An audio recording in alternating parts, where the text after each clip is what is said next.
All right, my new favorite sponsor on the Eric Zane Show podcast, Factor Meals. These folks got it right. Nutritious, complete, lower-calorie meals, taste outstanding, and you don't have to do all the food prep work. Prepping food is a full-time job. It gets to a point where it's just not sustainable to make all of that food, put it into the containers. It takes a lot of time. And as I talked about before, if only there was a company that put together delicious, nutritious, fantastic meals, all different types of meals for you to choose from, and they package them all for you. Well, enter Factor. Oh my gosh. Absolute game changer when it comes to eating appropriately. You know, you might spend a lot of time making a great meal for you and your family. All right, one meal. It's consistency. Consistency is the key to wellness. If you're the type of person who's looking to lose a little weight, but do it the right way by eating appropriately,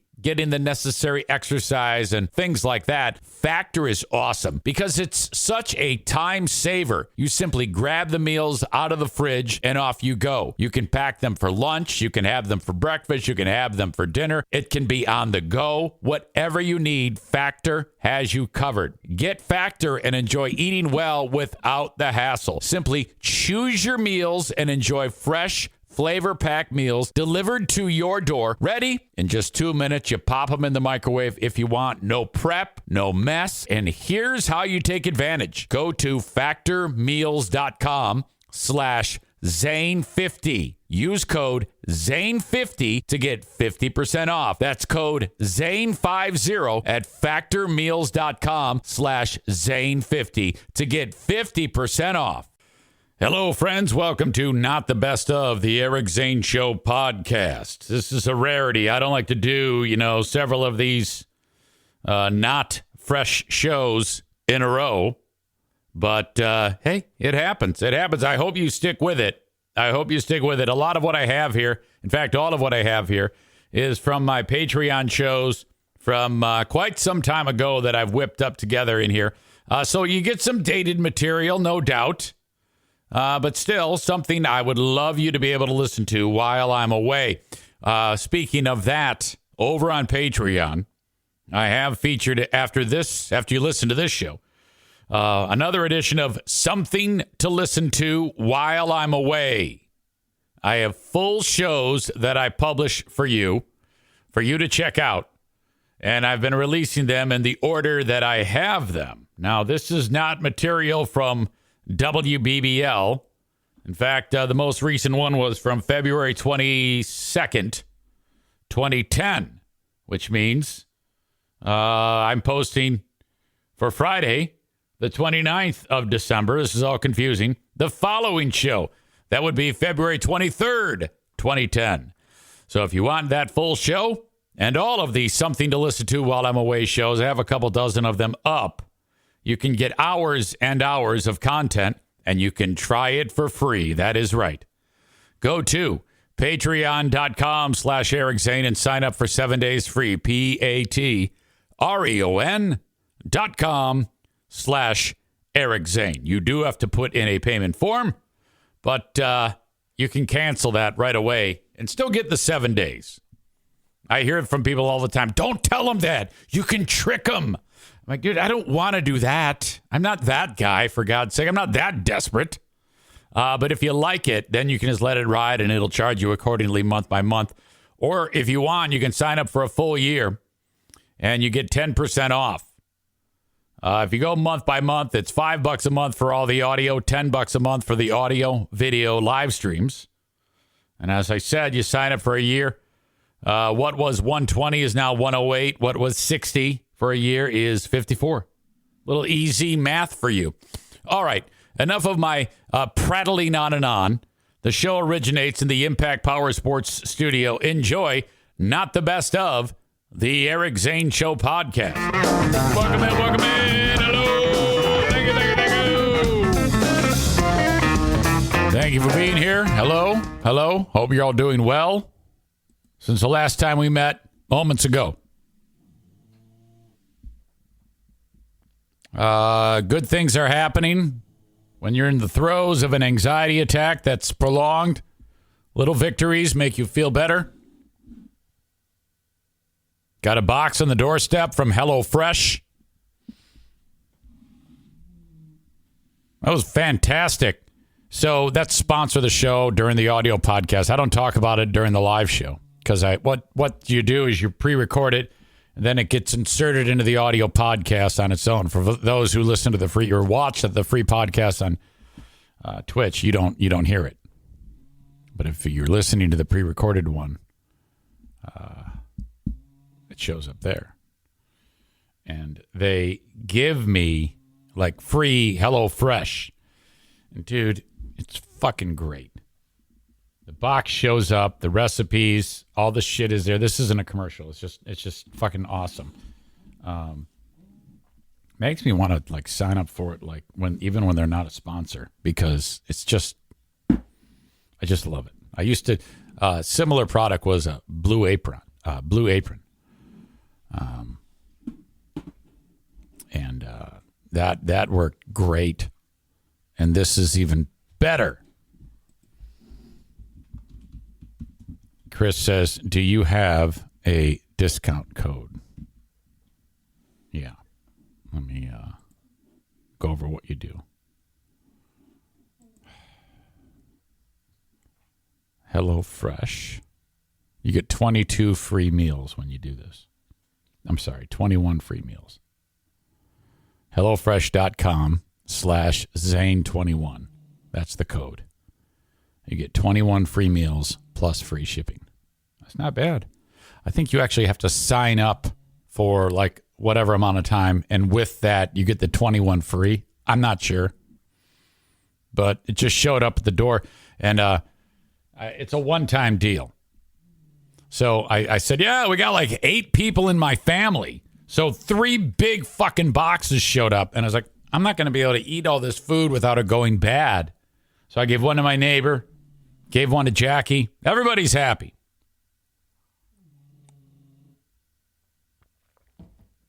What's great about it is they give you everything in the appropriate quantities. You don't have to go to the store and buy like big bottles of shit for whatever. Oh, my God, I need some rice vinegar. I better go get a gallon of it. No. And it's good. I enjoy it. Good food. I heard from Amy, Marathon Mom Amy, who she gave herself that name. I think she gave herself that name. I might have given her that name. I'm not sure. Very, very skilled.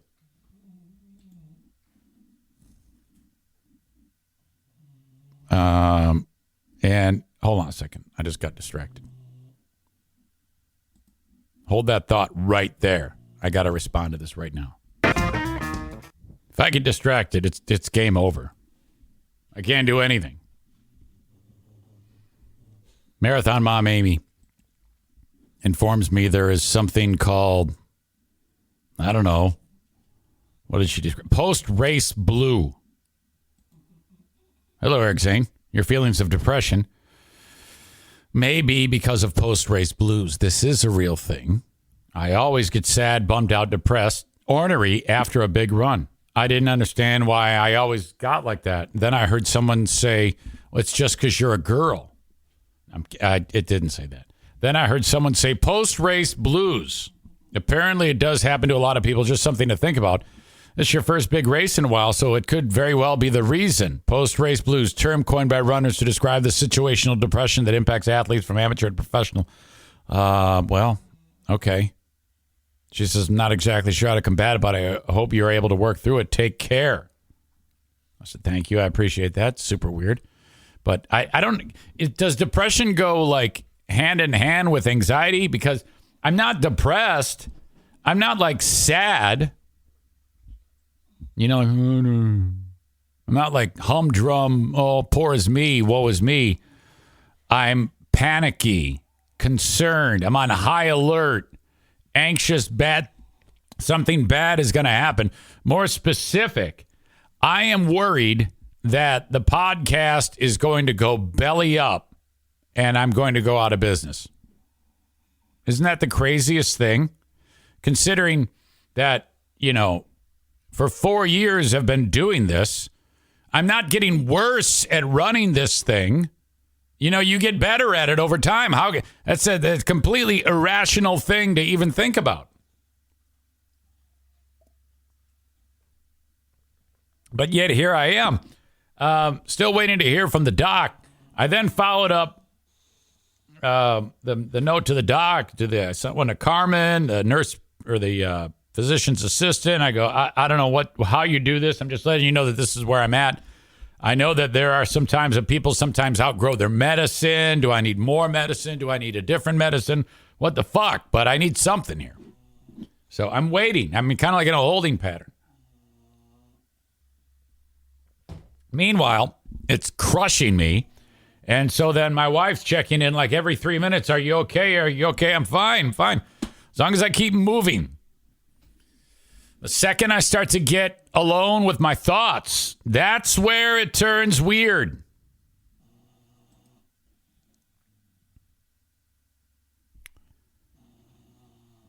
Allison writes, Eric, not to play armchair psychologist, but I'm going to play armchair psychologist. I'm very lucky, by the way, to have people who are concerned about me. Thank you. I appreciate that.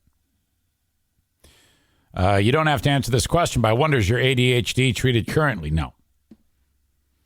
The reason I asked is because I was diagnosed last spring with ADHD. I think we all have it. That's what I'm learning. And started medication. It ended up helping my anxiety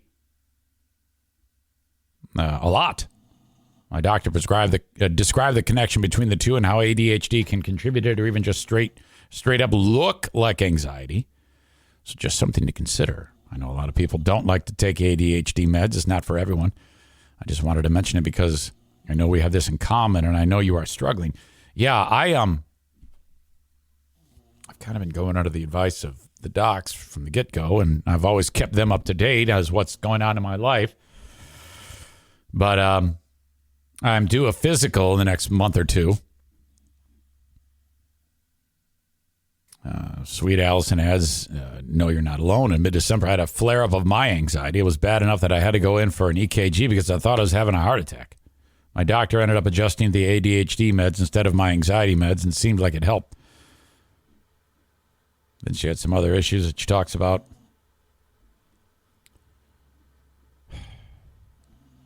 Stress definitely contributed to the situation. My doctors have harped on me about the mental, physical connections, self-care, all that good stuff, but I digress. In summary, take care of yourself. Make Eric a priority. If you ever need to talk, I'm here.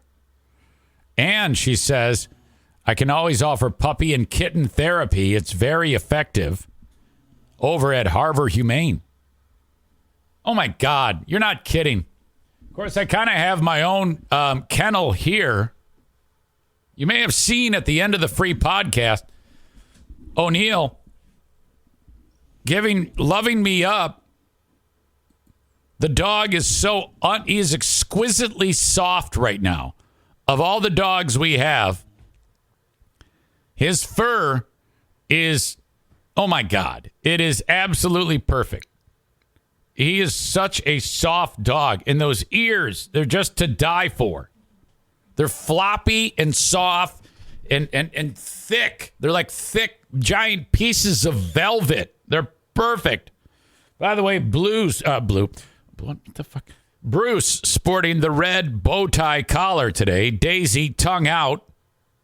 Maybe looking for a licking. 3 dogs on the couch. How fantastic is that? Daisy setting up shop right near Bruce's ass. Hopefully he won't fart. What the fuck was I going to say? I was just going to say something about O'Neill.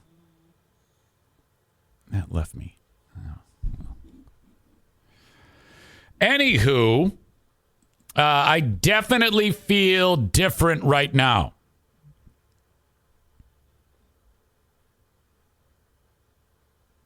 Aram says, call them again. Why sit in discomfort? The docs. Oh, I did. I left 2 messages, and my counselor is out of town. He won't be back for a few days. So if by the end of this show, I have not yet heard from one of several doctors, I might even just drive over there. You know, hey, look at me. Bobby says, it always got worse when someone would ask me, are you okay? Like it triggered me. Oh my God. I forgot to tell you this. This is funny. There's this dude who at the AT Children's Project event at Disney. I see him like maybe once a year. And just to be safe, I'm going to keep it on the down low, his name. A little suspect, just I can't remember having anything but an awkward interaction with him. Nice. Friendly, nice. But just all over the board. And this actually happened.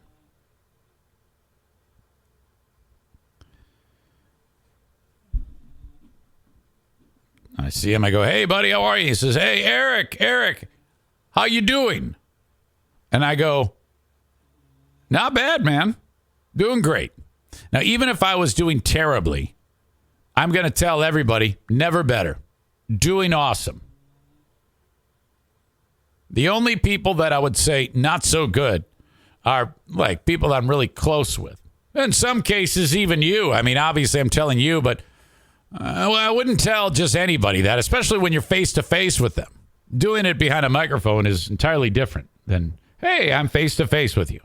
And so we're poolside, and everyone's asking the same question. Hey, how you doing? And you know what the answer is? Doing great. How are you? I'm fine. And then that's it. How about them Lions? How about this? How about that? Boy, it sure is nice. Sunny day. Okay. You been training? Yes? No? Maybe? I don't know. Okay. Smell you later. Bye-bye. Let's go get a drink. Whatever. Eric, how are you? I'm fine, man. How are you? No, I just said, I'm doing well. I'm doing well. And before I could say, how are you? He goes, really? Are you just saying that? Or are you really okay? Now, do you ever like do this? You're faced with that. And then you then answer like I answered, which was, no, I'm doing great. I wish I had thought about it after. I should have said, well, I was until this type of prying question line from you makes me wonder if I am okay. And furthermore, what in God's name makes you think that we're close enough that you can break through that with are you really okay? I don't even talk to you. I don't know you. That's inappropriate. That's I would be raising an eyebrow if even my wife said that to me. Let alone, dude. What the fuck, man? So I don't know. I then the conversation was wandering all over the place. And I forgot how we got there because I was so unnerved by that. And the next thing I know, he's describing to me. No. He brought up radio. And then I'm like, yeah, some vehicles aren't even offering radio anymore on their like Mercedes-Benz. You can't even get like an AM or FM radio or anything like that. And then that popped in his brain that Mercedes, as soon as I said Mercedes-Benz, he goes, you know what else they're doing? If you want this feature, you have to download it from an app. And you know who else is doing that? John Deere Tractors. John Deere Tractors, if you want to be able to use the GPS, you have to buy it all like a la carte. You have to on-demand download it. And so they're getting sued by farmers all across. This is the conversation. And this is all right after he's questioning whether or not I'm okay. Fuck. How annoying is that? And then I noticed that the people who were seated around us in these chairs by the pool, one by one, they're getting up and walking away. They're fucking leaving me hanging. I'm like, you motherfucker, no, don't leave me. You're my wingman. Oh, no, fucking shit. And then finally, this last thing happened. The dude, okay, over like 15, 20 feet away, is a younger lady. I'm guessing she's in her mid-20s. Now, you know me. I get really uncomfortable when people are wearing revealing clothing. Like at the gym. I mean, chicks wear tight shit all the time. So I try not to look. I mean, in fact, I don't look. I look away. I can tell I'm seeing tights on, leggings. Look the other way. Don't look. Because the last thing you want to do is someone think you're a fucking creep. So I'm head down, man. I'm like, I avoid looking, and I look the other way. And then you might even have hot chick with her husband. If he catches you looking at her, he might want to kick your ass. So yeah, you got to be very careful, in my opinion. That's just me. You fuckers might go around looking at hot chicks all the time. I don't know. Plus, it's just weird to me because these people are like the age of my daughters, and that's just weird. Well, there's a chick, and she's wearing, I saw it, a super small bathing suit, and she can. And she has the things that you would need to be able to pull that off. Let's just say that. But I am not paying attention at all. But dude is. And we're both 50-something years old. And he goes, oh, my God, look at her. She's so hot. And he says that. Now, I might have said that 20 years ago. But everything's changed. You know, I would never dream of saying that to someone I know. His wife is very dear to us. We love her to death. And, I mean, can you imagine if I said that about another chick and you, like, are friends of my wife? You would be so pissed off at me if I did that, with the exception of old women like Gretchen Whitmer, because that's a hall pass. But anyway, he says it out loud. He goes, oh, my God, she's so hot. Ugh. And I acted like I didn't hear him, and I'm looking off in the distance, and I immediately said, hey, I'm going to go, I'm going to use the boys' room. I'll see you around. I got up, fucking got the fuck out of there. Jesus Christ. Yeah, that was bad. Some thoughts on anxiety. Bobby, I read that one. Kevin says, not going to lie, I thought this happened to everyone. I deal with this every day. Oh, shit. Maureen says, anxiety can be crippling. I feel bad for those who deal with it on the daily. I cannot imagine. Ram says, go to the doctors. Go to the doctors. Ryan says, hey, this is therapy for me. Let me tell you, I feel better just talking to you. Ryan says, Eric, I took a fully remote job in September and often find crazy anxiety attacks when I'm alone with my thoughts, too. I think it's us folk that sit in the same room multiple hours a day. Wow. Kenny says, that's been my life for 3 years.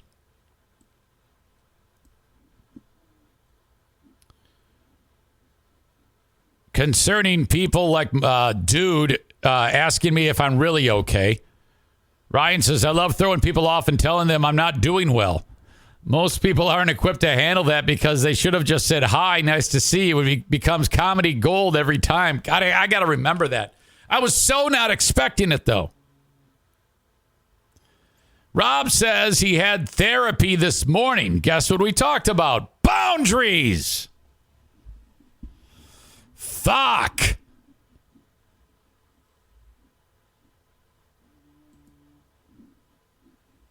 Guy in San Francisco owns a shop. Homeless lady out in front of the place. He doesn't like that. He gets out the hose and starts squirting her with the hose. Audio check. Video check. Here we go. You are not going to like this. Video of a man spraying a homeless woman with water in San Francisco, fueling the debate over the crisis plaguing one of America's most iconic cities. It shows a local business owner using a garden hose to douse the unhoused woman sitting on the sidewalk. A local businessman from across the street capturing the stunning scene and then posting the video on social media, according to... Yeah, the guy across the street should not capture a video. He should stomp this motherfucker out. NBC Bay Area. That lady doesn't go inside the business. Yeah, true. Okay, I wouldn't like the fact that a homeless lady was camping out, but I'm pretty sure the guy with the hose is going to go directly to hell. I'm pretty sure. Oh God, this is upsetting. She is asleep on the street, but she's very calm. Another witness working construction nearby. I see a guy hosing this girl down, and I thought it was not right. So I went over there to say, hey, what's up? Because I was going to take the hose and spray him. The man holding the hose. Look at the pose of him. That is pure evil in my opinion. That's fucking horrible. Owner Collier Gwynn. He spoke to KNTV through the intercom outside of his business. The whole neighborhood is a part of the situation. The police force is a part of the situation. The city and the... Okay, this guy's talking way too much. I don't think all those are terrible things that are happening, are leading... The way that problem is being handled, you're right, is pretty fucked up. But I'm pretty sure that this is not acceptable. I'm pretty sure this has to be some type of assault, right? Social services is a part of the situation. So I'm going to treat this homeless lady like an absolute fucking piece of shit? What? There have been repeated attempts to try to help this woman who is psychotic. Police telling NBC Bay Area the investigation remains open and would not comment on potential charges. But that video striking a nerve. Yeah, just go arrest this motherfucker. While some commenters sympathize with Gwynn's frustration, they will take her to a shelter and they will turn her out in 2 days. Most expressed horror at a business owner soaking someone without shelter in the middle of historic rains here. Treating her like garbage on the street. You should be ashamed of yourself. There are people just like you. The number of unhoused... God, I feel bad when I yell at Kenny. Can you imagine if I was squirt? I'd lose my mind. I wouldn't be able to live with myself. In the city has dropped slightly since 2019, but still, more than 7,000 people do not have a home on any given night, up 43% from 2005, according to the city. A crisis on the streets. The mayor trying to address the problem by almost doubling funding to the issue since 2019, and by opening more supportive housing. I know we've built navigation centers and a number of other places to provide support for people who are living on the streets, but I want us as a city to move away from that model. I want us to move towards places like the Garland and focus on places that will allow people to live in their own space and live their lives, as I said, with dignity. Dignity at the center of the current controversy. I God, understand both parties. I feel sorry for the tenant and I feel sorry for the lady. I don't feel sorry for the tenant. Look at this man. Well, someone needs to kick the shit out of this guy, you motherfucker. Police that came out one time, he said there's nothing we can do. Tom, experts here point out that this is, of course, symptomatic of a larger systemic problem. Here in California and in San Francisco specifically, we lack affordable housing. We have a fentanyl crisis, and we have a lack of mental health and supportive services. All of that has conspired to put... If I was running the show, this is what I would do. Okay? I would arrest this man. First thing, the guy who was using the hose. You got to go arrest that guy immediately and live stream it. Pay-per-view. Promote it. Get people to pay for it. Then you stone him. And everyone can, because people would do it. You'd pay like $100 per stone. And you can pay like double that and triple that the larger the stone. You stone this motherfucker until he's gone. And then all the money you raise, you pour it into the homeless problem and perhaps get a few of these people off the street. You see, problem solved. A little bit of good coming out of this horrible activity. Fuck. These two people into this situation. And while obviously people have tremendous criticism of this man's actions, others are asking, why can't the police get involved? Well, San Francisco has pioneered several programs to try to create alternatives to calling the police in a situation like this. But experts say that this is not a matter for law enforcement. This is, again, a larger social issue that's going to need some very, very big... You mean to tell me you do what that guy did? You can't be arrested? Well, then you take the law into your own hands and you get a bunch of dudes, you get a fucking posse, You break his windows and you drag him out into the street. Expensive solutions. Tom? Okay, Jake Ward for us tonight. Jake, we appreciate that. And we just did get a comment from San Francisco's police department.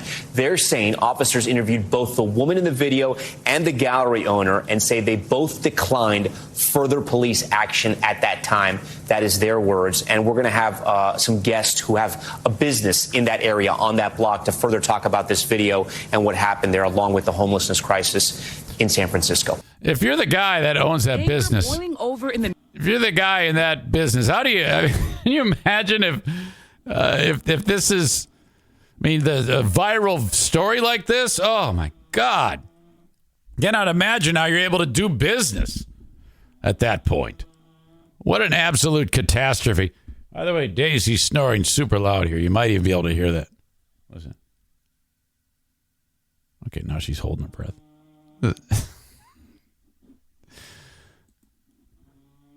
Poor thing. Where's the axe hitchhiker when you need him? Rob says Eric wouldn't even do this to Dean. No, I would. If Dean was in front of my house, I'd hit him with the chain. Forget the hose. I'd hit him with the chainsaw.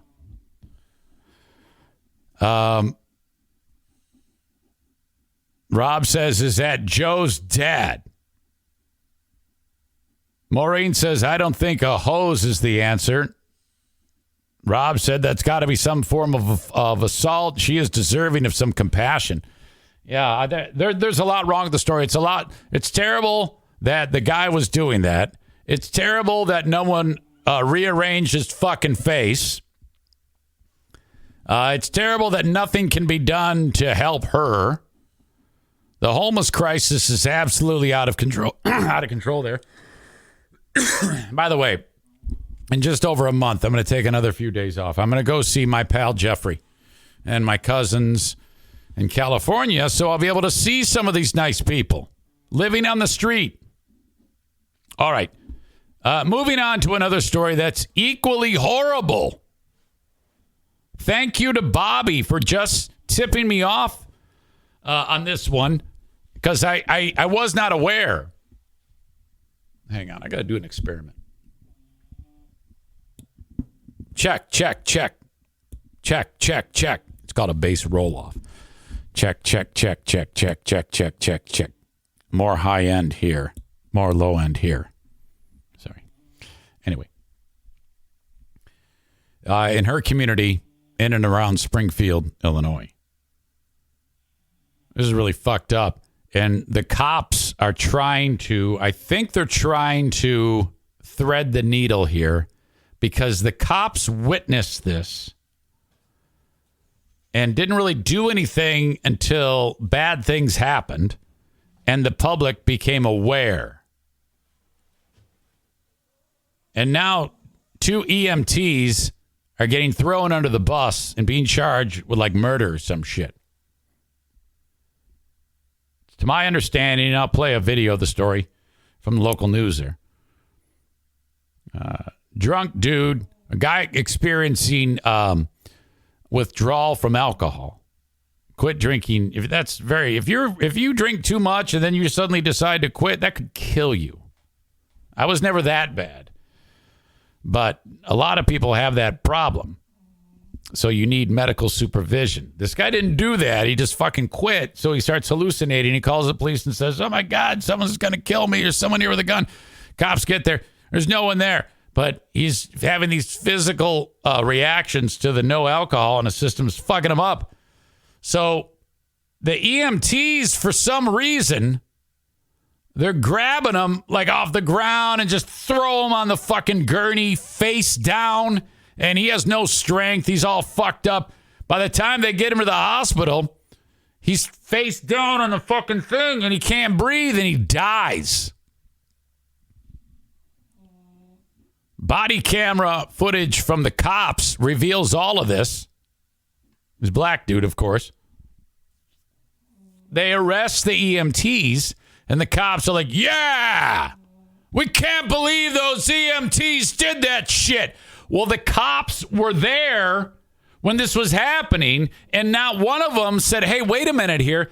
as a first responder, you're not supposed to be like throwing the guy around like a fucking rag doll, are you? So they didn't do shit, but now the cops are like, yeah, I can't believe that happened. So I think they're trying to condemn, but from what I saw, they appear to be part of the fucking problem. You know what I mean? Audio check. Video check. Here we go. I thought they treated him very poorly, very rough. And that video can be hard to watch. 2 EMS workers are facing first-degree murder charges for improperly restraining a patient who later died. They're both being held. You see that? They just chucked him on. They're like, all right, get him in the ambulance. But there's cops right there. Here's a cop right here. And the guy with the body camera. And I'm Jennifer Roscoe. Today, that's a very unfortunate name. Jennifer Roscoe and Jessica Coons are weighing in. State's attorney held a news conference to announce the charges against Peggy Finley and Peter Cadigan. He says a man they were transporting was pronounced dead after he arrived at the hospital in Springfield. WCIA3's Theodora Coulivaris is live in downtown Springfield. Theodora, the coroner ruled his death a homicide. That's right, Jennifer. The coroner says 35-year-old Earl Moore Jr. died. This chick's new. From asphyxia. And the body cam footage released from the state's attorney's office shows just how that happened. Wait, hold on a second. I got to back that up. Shows just how that happened. Not far enough. And the body cam footage released from the state's attorney's office shows just how that happened. Every citizen deserves to be treated fairly, and everyone deserves to have the opportunity to have the appropriate care in saving lives. Teresa Haley is the president of the Springfield NAACP. She watched this police body camera footage connected to the death of Earl Moore Jr. You need some help? In it, you can see Springfield police officers responding to a home. They say Moore called in December, saying there were people with guns in a house. When officers got there, they say someone in the home said that wasn't the case and that Earl was hallucinating from alcohol withdrawal. Police believed he needed medical attention, so they called EMS workers Peggy Finley and Peter Cadigan right here. There you go. Take that. So they slam him down on the thing, and he remained face down. At that point, the cops should have jumped in right away and said, okay, hold on a second here. Says they put him on a stretcher face down with restraints. Knowing based upon their training, experience, and the surrounding circumstances that such acts would create a substantial probability of great bodily harm or death in violation of the criminal code of the state of Illinois. The coroner says Moore died from asphyxia. Classified Mr. Moore's death as a homicide. The EMS responders work for Lifestar, a private ambulance agency. They are not commenting on the situation at this time. Haley praised the police department for their actions, saying they were very kind and compassionate towards Moore. She also believes... All right, maybe, but I think the question needs to be asked. Fucking EMTs are missed at roughly handling the guy. Something should have been done there. Something should have been said. Maybe there was, but they're not talking about it. They and the state's attorney's office are handling the case appropriately. The fact that they contacted us and they wanted to maintain that transparency, we don't want Springfield to be a community of unrest. We want them to trust the system and to trust the NAACP. In a statement, the Springfield Police Department said, quote, "The men and women of the Springfield Police Department join the Springfield community in grieving the unnecessary loss of life. Even though we did nothing when he was body slammed onto the fucking gurney. And pledge to work with the medical care providers in our area to ensure the citizens of Springfield receive the utmost care and consideration in their time of need." Unless if an EMT worker does it, then we'll just watch. Reporting live in Springfield, I'm Theodora Coulivaris, WCIA3, your local news leader. How come I'm asking these questions and no one else is? How come idiot doing a podcast is asking the question that stands out? Yeah, that's terrible that the EMTs did that, and they should, and it's a good thing they're rightfully being charged. But why didn't anybody from the police have anything to say about that when that happened? I mean, if it's to protect and serve, you're watching this guy get slammed down like Ted DiBiase's giving him a body slam, for fuck's sake. I don't know about that. That was kind of weird, but whatever. Bobby says, I've watched both full body cam videos. They aren't even showing the bad parts here. Nathan writes, I'm having a hard time feeling bad for this guy. If you let yourself get that bad, you must want to die. Wait a second. Hold on. I don't think it's quite that simple. Rob criticizing the reporter. How the hell did this reporter get a job with pacing like that? Hold on. I got to get this even better footage. Hold on. Goddamn computer. Keyboard. This thing works about as good as Rob.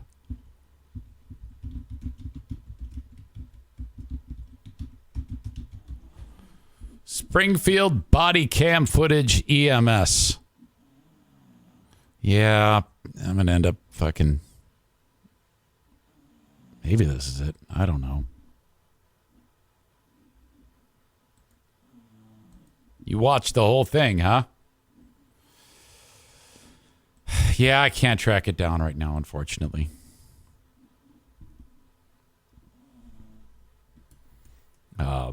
Concerning Rob's comment about I'm having a hard time feeling bad for this guy. If you let yourself get that bad, you must want to die. Chris says, well, except he was suffering from withdrawals. Maybe he was trying to fix it. Yeah, Nate, what the fuck? Did you wake up on the wrong side of the bed? Why? How is it possible that I'm explaining compassion to people? Jesus. Yeah, right. Okay. Ladies and gentlemen, that is my time. I appreciate you, and I appreciate your support. I know you all care about me. I'm actually, I feel pretty good right this second.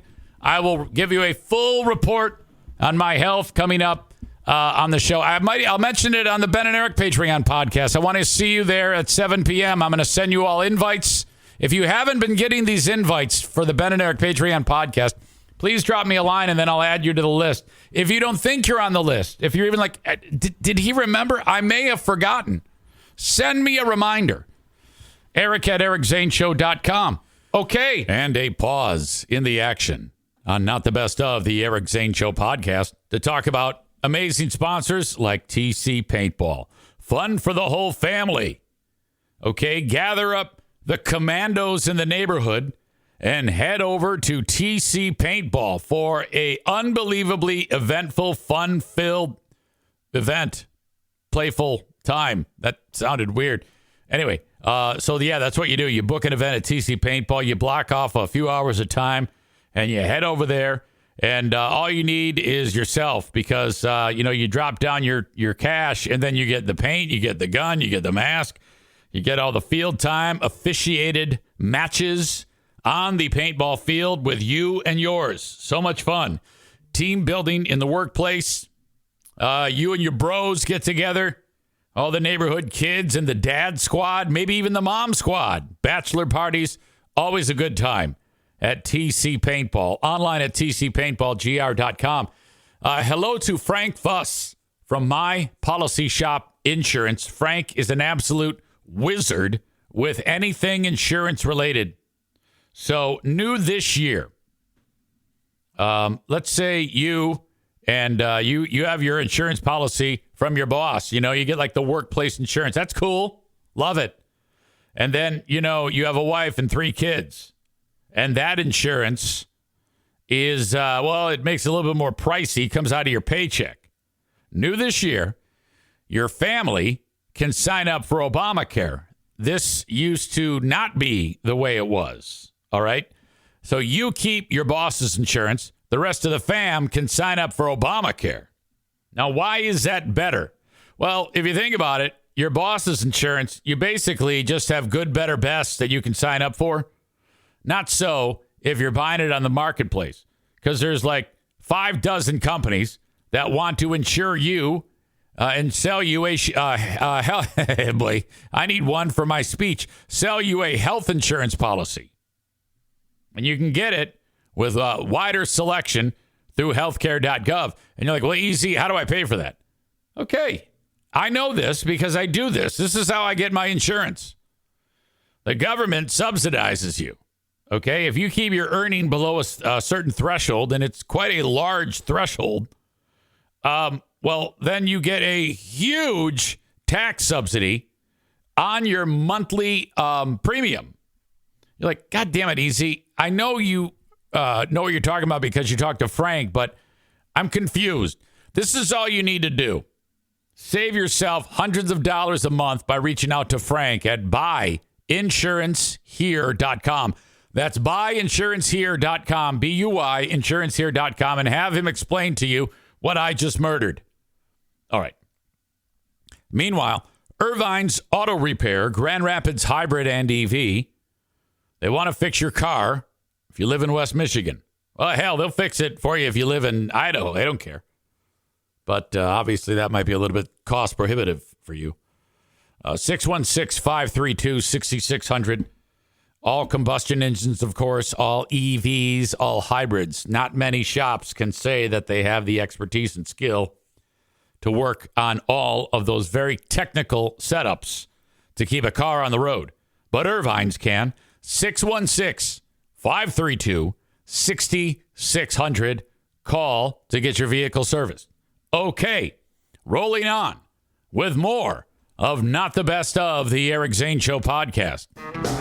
Hello, friends. Welcome to the Eric Zane Show podcast. Threw you a curveball there. Started the show, and I had it set on private. I was like, wait a minute. I'm never really like gangbusters on the population of the live show, but I know it's more than just me. Story of my life. Knock, knock, knock on my door today. After the free podcast. The timing couldn't have been more perfect, too, because I was wrapping up the free podcast yesterday. And then the Queen of the Multiverse says the washing machine repair guy will be here soon to see you, Eric. So last night, washing machine puked. This has happened before. We've put 2 motors into this thing. We've had it for more than 10 years.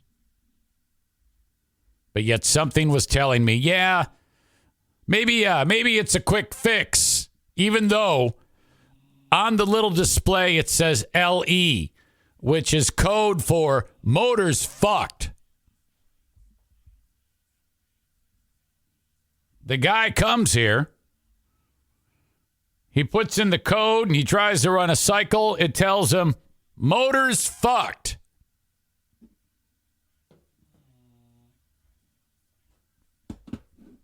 Now, I was thinking to myself yesterday about the idea of probably just need a new washing machine. It's probably going to cost close to the amount to repair it than it would be to actually get a brand new washer, clothes washer. Did that stop me? No. I should have just intervened right there and said, forget it. Let's just get a new one. This thing's been around a little while. Did you know that the lifespan of those things is like 10 to 12 years, 10 to 13 years? I didn't know that. That seems really short to me, but, I guess. Well, one would probably argue that you put as much stress onto something like that as you would a car. I mean, there's water running through it and it's spinning around for hours on end.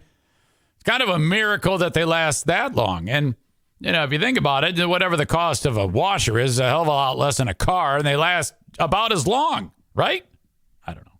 It's a dumb comparison is what I'm suggesting. Guy gets here. Yeah, it's that motor again. He goes, how old is this thing? I go, I don't know, 11 years. He goes, oh, boy. Yeah. I'm like, what? He goes, that's as long as these things go. This thing's, you just throw it away. I go, well, the dryer's still good. Do I have to buy it in pairs? He goes, some people do, but you don't have to. I mean, that's another dumb question. Do I have to buy the dryer? I know the answer to that. No, you don't. I don't want to have to buy the dryer, but I'm guessing the queen of the wasteland is going to try like, oh, if you get rid of one, you might as well just get rid of both of them. It's like, no, that doesn't make any sense. There's still life in the dryer. Why would I? So no, I'm not going to do that right now. Now watch, I'm saying that here, but in 48 hours, I'll be sitting here with you again going, yeah, we bought the dryer. He goes, I'll tell you how much it's going to cost me to repair this thing. Parts are hard to find on these old fuckers. For me to repair this, it's going to cost you $695. I go, well, I would venture to guess that if I spent just a little bit more than that, I could get a brand new washer. He goes, yep, you could. And you should. Don't get this fixed. I said, I'm not gonna. His name was... his name? Garrett? No. Gavin? No. Introduced himself, and then I forgot. And that's pertinent. I don't remember. So anyway, that's definitely something that has to happen. This weekend, like today, I'm guessing, there will be a plan in motion to get a new washer. The guy knocks on the door. I'm prepared for the guy. I've put the dogs away. I come walking up face to face with him. I open the door. I go, hello. Hey, I'm Eric. He goes, Eric Zane. I go, yes. Oh, my God. Excellent. Cool. What's your name? I've forgotten. Greg, Quincy, Gavin. Fuck. I go, come on in, man of many names. He's got a mask on.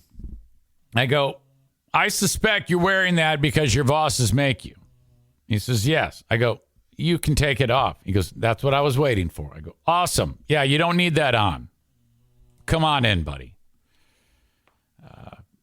He goes, I see you at the Griffins games. I go to a lot of games and heard you on the radio. I go, well, that's nice. Thank you. I appreciate that. You seem great. Great guy. Then, I have to toot my own horn. So I always, when I meet people like this, I'm like, do you listen to the podcast? And he said, And I'm like, oh, no. When you go,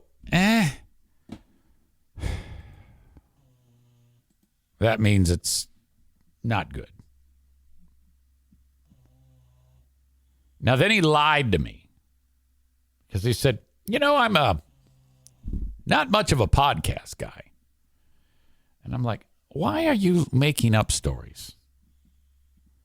Just say, yeah, I don't like it. It would give me more ammunition to talk about on this show about how hilarious it would be if you boldly said, yeah, I don't care for it. I love you, but your podcast sucks tons of dick.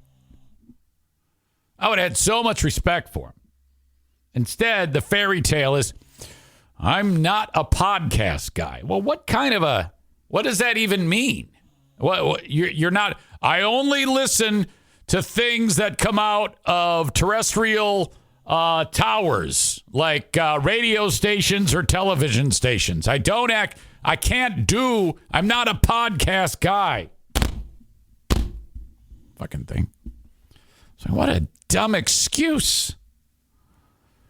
And I go, He goes, yeah, my wife shares with me clips from time to time that she sees on Facebook. And I was like, it's like the most pedestrian thing I do is put something out on Facebook. Hang on a second. This thing gives me the impression it's acting up. Hold that thought. All right. Fucking shit.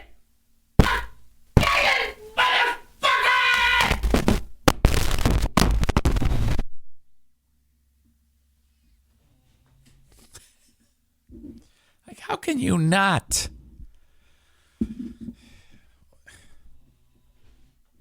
I have a very inflated view of my abilities. Make no mistake, my ego is out of control.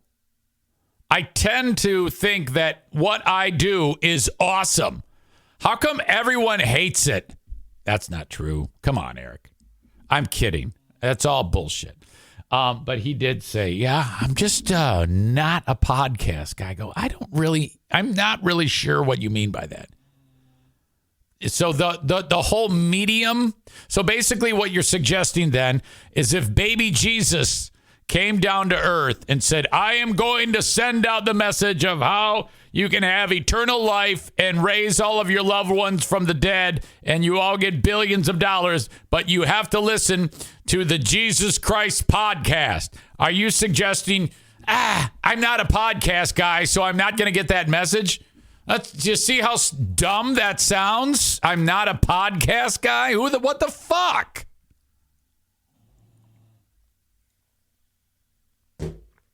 I don't think that that's the case, though. I think he just doesn't like what I do. Or maybe he heard it some time ago. And, like I've indicated to you before, it's constantly changing, I believe. I believe that my abilities to storytell and monologue and do this, and they get better. They have to. If you do it long enough, you have to have the ability to discern and move from topic to topic, shit like that. So I don't know what the fuck that guy's problem was. Rob says, I think he hit the nail on the head. He just didn't want to hurt your feelings. That's exactly what I believe. Doesn't like it. Does not want to hurt my feelings. And then Rob says, yeah, he hurt your feelings. No, that's where you're wrong. That's where you're wrong. He did not hurt my feelings. You know.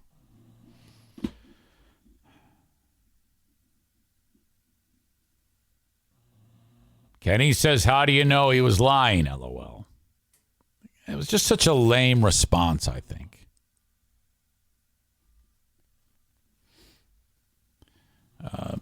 Maureen very nicely says, I wasn't a podcast gal till you came along, Eric. Gal, I love that. Hang on. Fucking knock it off. All right.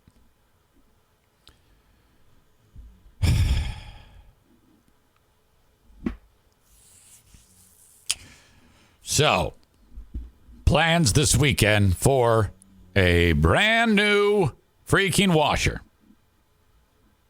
All right. I'm actually kind of excited about it. Let's move on. Okay, I read the headline of this and stopped reading and then sent it along so that we could dissect this together.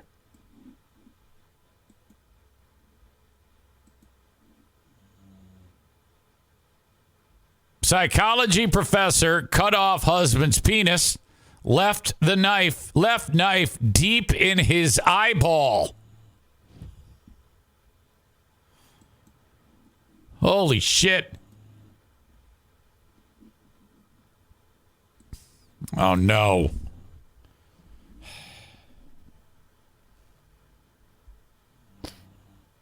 It says subscribe for full access. I'm not doing that.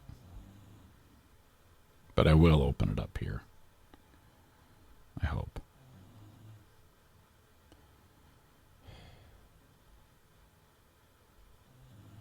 Sometimes on the mobile version, it'll open up for you. A 41-year-old psychology professor, stand by, has been charged with the stabbing death. So is he okay? No, of her 47-year-old husband after his mutilated body was found in the apartment they shared in Argentina. Florencia Amando Cadiano stands accused of killing her husband, Pedro Zarate, cutting off his ding-dong and burying the knife into his eyeball.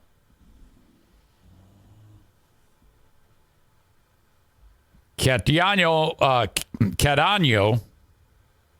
was arrested at her mom's house after Cadaño's sister found the victim when he failed to respond to her phone calls for several days. According to Rio Negro News,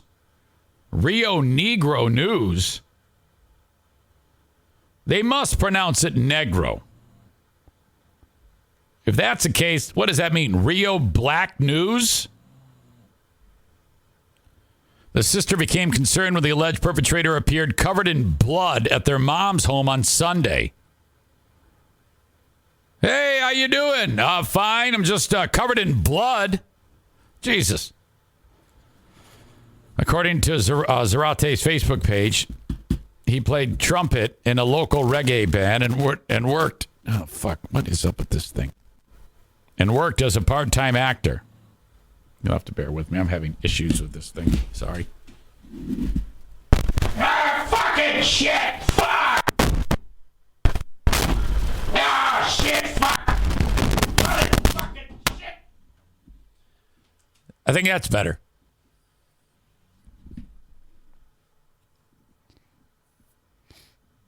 The dead guy played trumpet in a local reggae band. He worked for a time as an actor.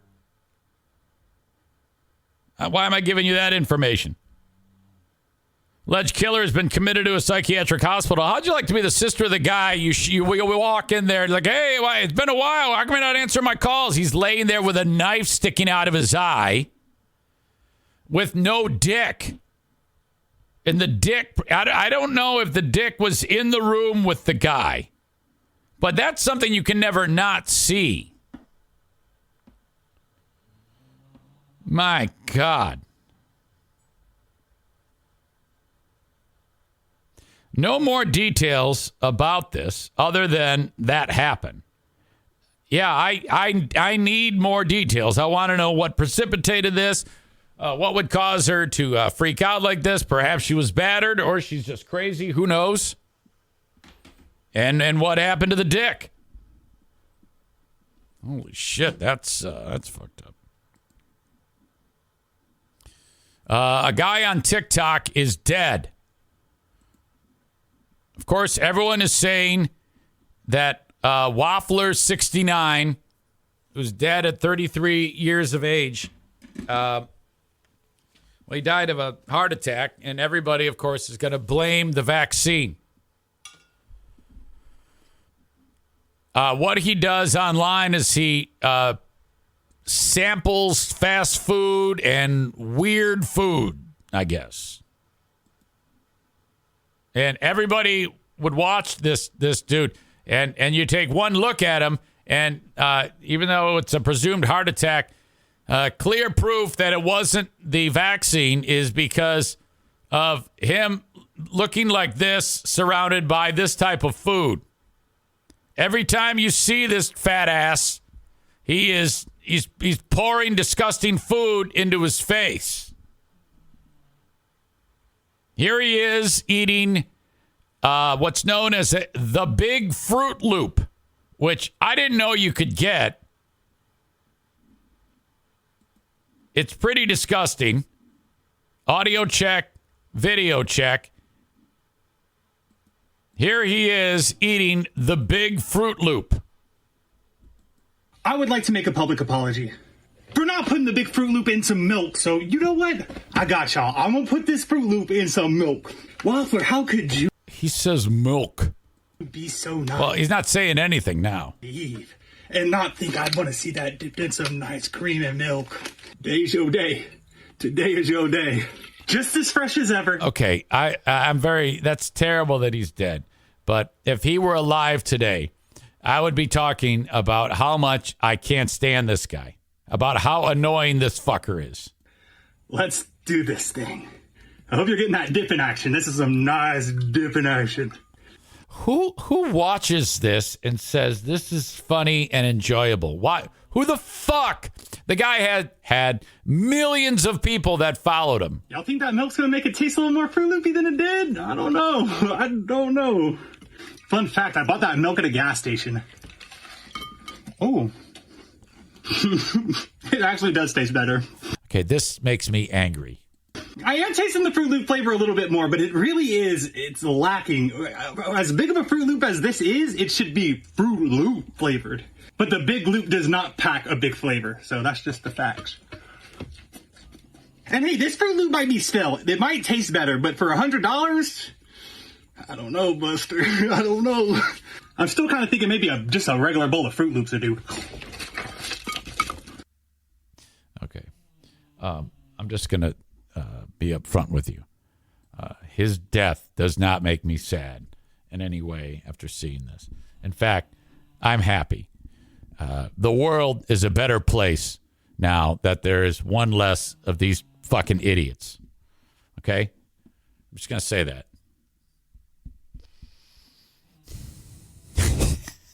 Fuck me. What an asshole. Jesus Christ. I can't take it.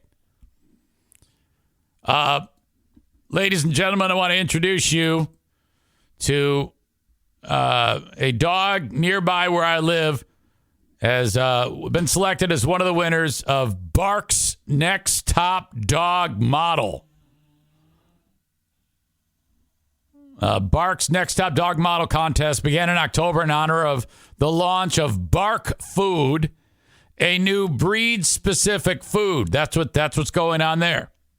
So what they've done is figured out a way to scam you by selling you a food specifically tailored for the breed of the dog, which to me sounds like a load of shit. Okay? In my opinion, the only dog food that you really need is Science Diet. I think that's what. No, Hills Science. That's what it is. We pay like a ton of money for this dog food for Bruce, and it's actually changed his life. He didn't take a solid stool for like the first 4 years of his life until he started eating this Hills. It's incredible. It's super expensive though. But they decided to do, hey, let's do the next top dog model. And I flat out love this dog. He's not quite O'Neill level, but look at this fucking dog. The dog is described, this 100-pound golden retriever, and I love golden retrievers. They're fantastic. They describe the dog as being obsessed with sticks, and I'm pretty sure that all these sticks here, this dog, because these dogs, these golden retrievers, they have one brain cell. They are alarmingly dumb. Like, incredible. Now, not quite as... Now, O'Neill has about 1/10 of a brain cell. I mean, the dog eats shit. There's something wrong with him. He's just laying there, and he has no idea that I'm saying that about him, I don't think. Charlie, though, here, he won the contest. At one time, Charlie ate an entire rotisserie chicken from a kitchen counter. I think in order to have your Dog of the Year award, you have to have some type of shit like that happen. And that's a regular occurrence with O'Neill. Charlie is one of 10 dogs who won the contest. I think O'Neill would have had a chance at it as long as we didn't actually tell them that he likes to eat feces. Charlie also gets $500, which you know that they're not going to spend on Charlie. He will be featured in upcoming marketing materials. That's all I would want. A professional photo shoot and toys and treats from Bark. Congratulations to Charlie. Finally, announcer Joe Buck is in the news. He was on the Monday Night Football game on ESPN with Troy Aikman when Damar Hamlin went down. He continues to recover. The word is that now that he's out of the hospital, they indicated that he might be back to the Buffalo facility to see the players and stuff like that. No one is talking yet about him possibly playing football again. Now, this is kind of weird. This is Buck has a take on things surrounding the trauma that Hamlin endured and bringing him back. And what he's concerned with is the side stories taking over the story of Hamlin getting hurt or having a heart issue on the field and then the subsequent bringing him back. Now, from my perspective, I don't think that any of the other stories that have surrounded that moment have overshadowed the incredible saga of him going down on the field and then being brought back and then all of the good things that came out of it. To me, those are the only things anyone is focusing on. Buck, however, disagrees, and then he doesn't like that the other narratives have sometimes overshadowed the most important part of the story. But what he's doing by talking about this on a podcast is giving those other moments like Skip Bayless and shit like that new life. And Buck is actually aiding in the overshadowing by talking about those things. Because frankly, I haven't thought about any of that nonsense.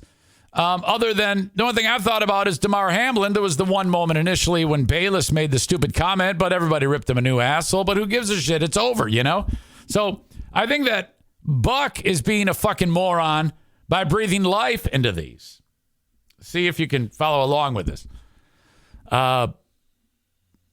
Buck's the lead in the Hamlin story is the fact that his life was saved, according to this article from Awful Announcing. But there have been many exterior narratives that sometimes overshadow the most part of the story, the most important part of the story. Fuck, I can't read.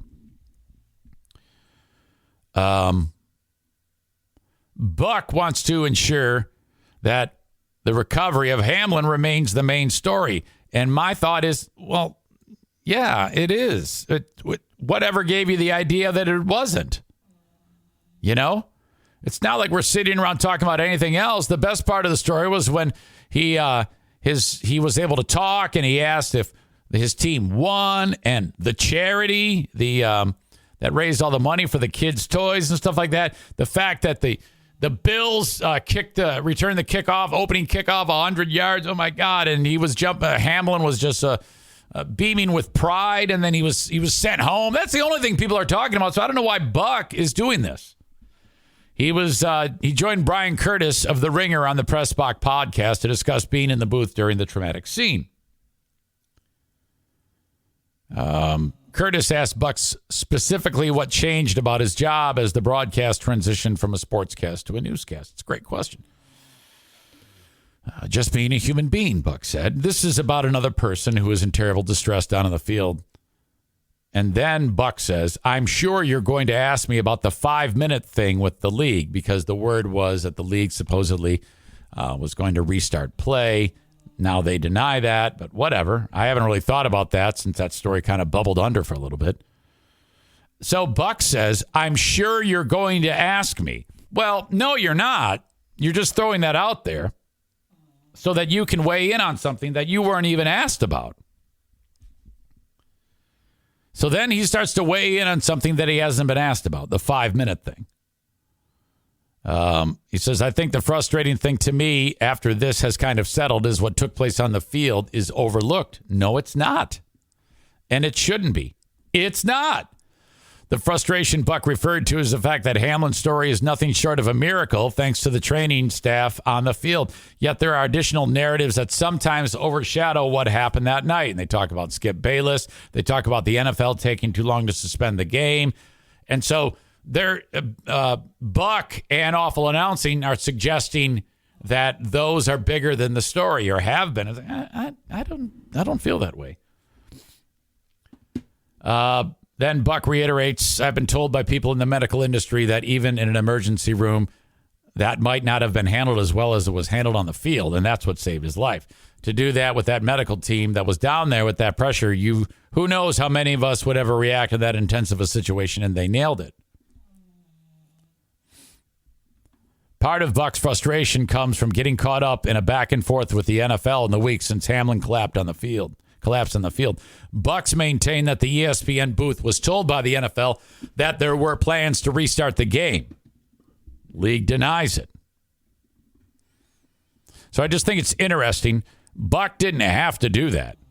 if he was being asked the question, what's it like going from being sportscaster to newsman, he could have just described that and not mentioned all this shit, but he went out of his way to mention it. And in a take where he was kind of like chastising narratives that have, in his opinion, kind of overshadowed Hamlin, he's in fact breathing life into them by continuing 12, 13, 14 days later to bring them up. Why don't you just talk about the important thing, the things that people care about right now, instead of acting, creating drama yourself about those things? I think he kind of facilitated the furthering of those bullshit stories by an asshole like Skip Bayless. Just shut the fuck up about it. Those are all old news anyway. The one story that is enduring is the fact that the guy's fucking alive. You idiot. Sometimes I think Joe Buck gets in his own way. I think he's a hell of an announcer. But my God.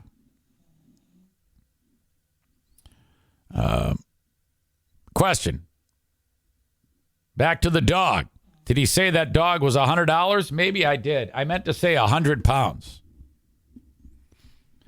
But in no way as cute as Daisy Doo or Oatmeal or Brucey Boy or Benny the One-Eyed Wonder Dog. Ladies and gentlemen, I have nothing more to share with you today. I am done podcasting for the week. I hope you have a great weekend. Who Are These Zanes will happen tomorrow on the show. By the way, you like that full screen? I like them both because the main one with the moving animation behind it is the one I'm used to. But I'll change them up from time to time. That's the original thing that Dirk was so pissed off about. That was one of the beginning moments, beginning of the end for Dirk, when I had just built this with the moving animation behind it. And he was like, I'm putting my foot down and not watching anymore because of the animation. One of several reasons why that guy can go fuck himself. But anyway, and in a lot of ways, he's kind of right. I like it like this, too. But I wouldn't have lost any sleep over it. A pause in the action on Not the Best of the Eric Zane Show podcast to talk about Joe Martinez from A&E Heating and Cooling. Oh, boy. The absolute best. Now, listen. He's teamed up with the energy company, the gas company, DTE, to offer free furnace tune-ups. There's only one HVAC specialist in West Michigan who's been granted this luxury. Joe has. Handpicked by the gas company. How about that? Star on the forehead. So, this is how this works. You call Joe. He shows up at your house after you call 616-516-8579. He tunes up the furnace, and he leaves. That's it. You got to give him your account number on your DTE account, and he's not going to sell that to anybody. It's not like he's selling it to the Mexican drug lords. He uses that to confirm with DTE that you're in business. They pay him. How sweet is that? Love it. Call Joe if you want to get that furnace tune-up for free till the end of February. Also, anything else. You need a new AC installed, a new furnace installed. He does it all. He'll even install a water heater for you. This man is absolutely great. He just installed a new furnace for the EZ family. Hello to Van Dyke Mortgage, the Mario Flores Lakeshore team of Van Dyke Mortgage. Okay, get ready to call. Mortgage rates are dropping. It's time to get back into the game when it comes to buying a house. All right? Reach out, 231-332-6505 for the Mario Flores Lakeshore team of Van Dyke Mortgage. Now with offices after the grand expansion, as it's known, throughout the entire country. Number one, fastest growing mortgage broker in the entire United States. The Mario Flores Lakeshore team of Van Dyke Mortgage. 231-332-6505. Call today. Mention EZ. And make sure you get your hair cut before you go see them at King's Room Barbershop. 3 locations. Northland Drive, Caledonia, and, of course, the newest location, 36th Street, Damn it. 821 36th Street, Southwest, Wyoming, Michigan, next to the costume room. I was just there with Gracie. What an absolute awesome job she did. Thank you, Gracie. Book. I shouldn't say book. It's all walk-in. Okay. Guys get their hair cut at King's Room Barbershop. And ladies who like short hair. All the details at kingsroom.net. All right. Continuing on, more of Not the Best of, the Eric Zane Show podcast. Whoa. The condition of your old pal Eric Zane is quickly deteriorating. There's a chance I might be able to get it into third gear for this show. It depends on how my throat and voice responds to the workload. Like as I talk with you right now. Slowly, the vocal cords are warming up.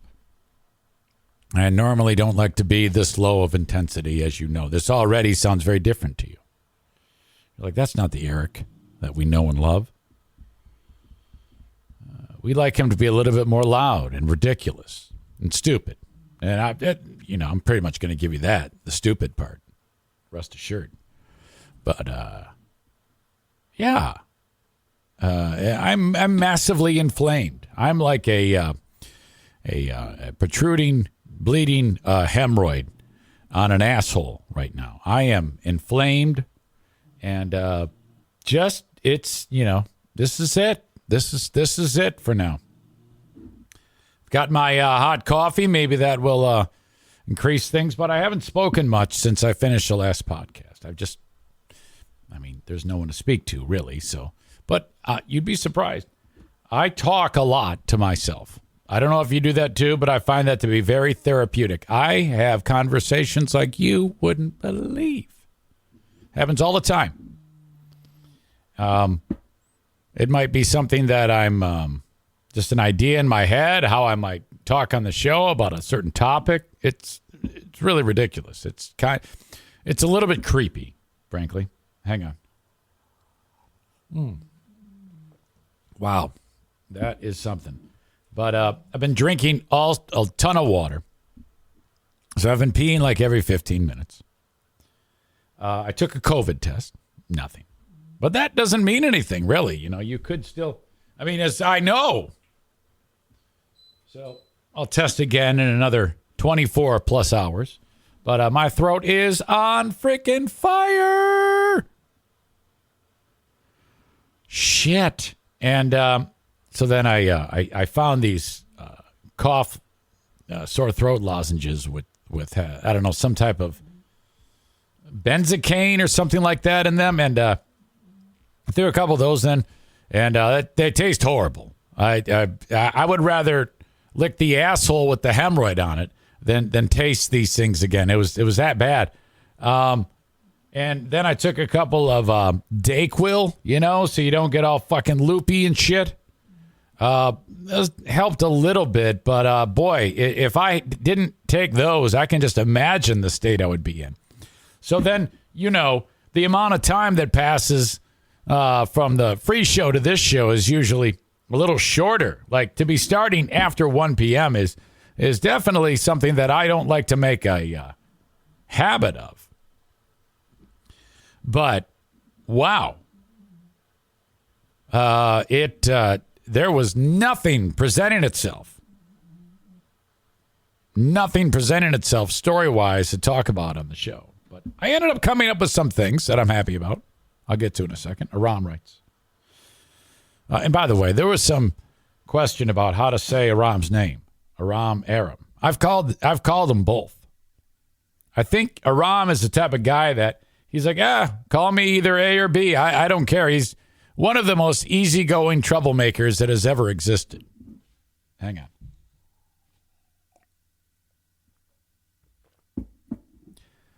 Linda Hall talks about the medicine.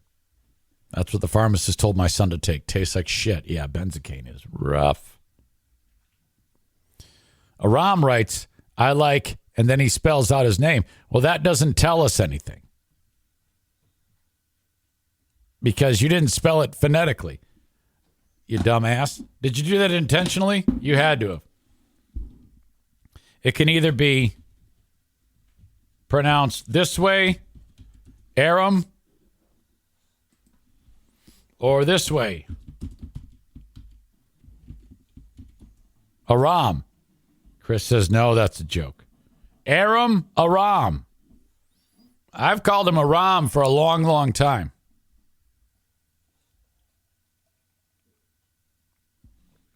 He says, I like the first one. Well, there you go. You should have said something forever ago. And Aram. My God. Question. Would the NFK enjoy it if you sat and talked with him for the afternoon while he is watching TV, or would that annoy him? I think if I sat with him and discussed what we were watching, he'd like that.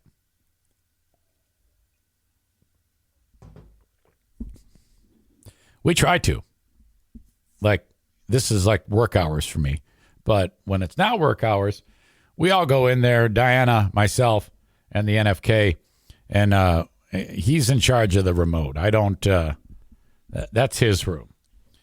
And so I just watch whatever he's watching. So it's usually like fucking American Pickers or Ice Road Truckers or some shit like that, or those types of shows. Occasionally he'll go with Game Show Network and America Says. That Game Show America Says is just fucked up game show. Jesus Christ. So, no. Stevie asks, do you have COVID? No, don't have COVID. It just continues to be more painful. Maybe it's like strep or something like that. I don't know. We shall see. Hopefully it will pass. Okay.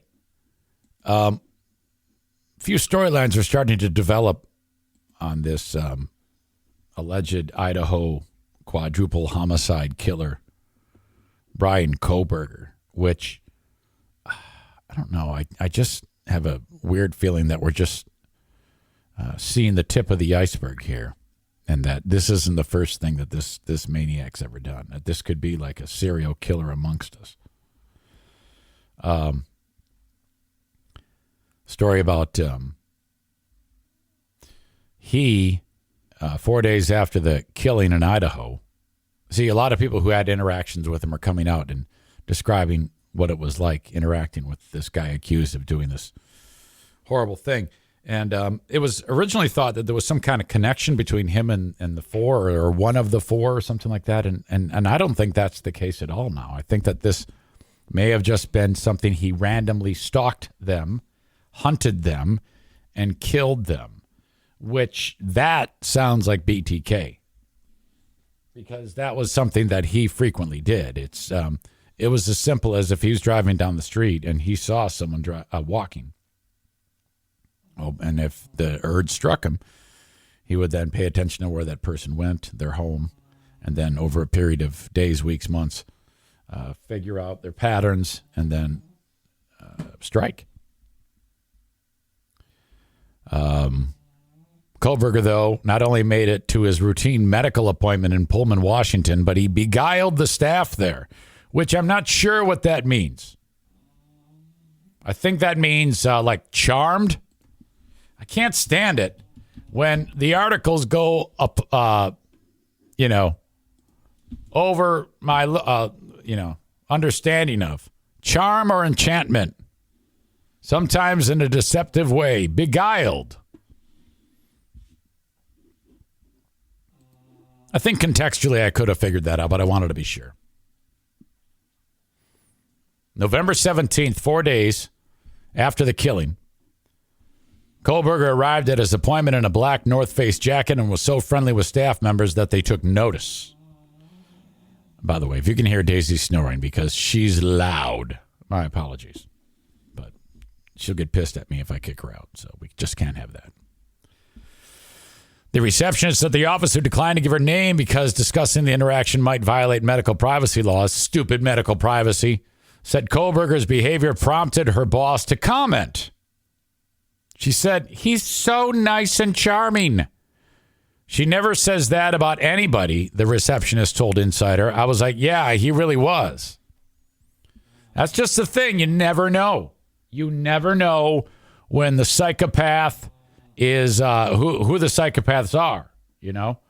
They can be nice and sweet to you, but it could all be a fucking ruse. My God. He scheduled an ordinary follow-up appointment for the spring semester. Prosecutors say Kohlberger, a 28-year-old studying for his doctorate in criminology at Washington State, stabbed, more like slashed, I think. Stabbed and slashed. And those 4 that he killed, my God, 4 of the brightest looking faces, just so sweet. It just breaks my heart what has happened here.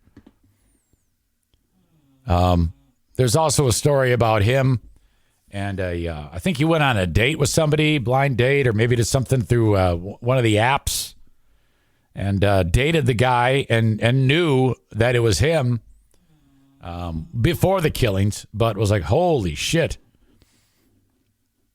I can't wait to watch that thing unfold and just, well, I mean, I can wait. It's heinous, but makes you wonder what else this guy could have done. Okay, back to the NFL playoffs. There's nothing that grinds my gears more. That's right, I said grinds my gears. When a coach acts like a fucking child. I thought that Melissa Stark in this clip asked some decent questions to of the 2 asshole Harbaugh brothers. This one is known as John. Now, they're both dicks. John, though, is King Dick for now after this obnoxious response to questions from Melissa Stark just doing her job.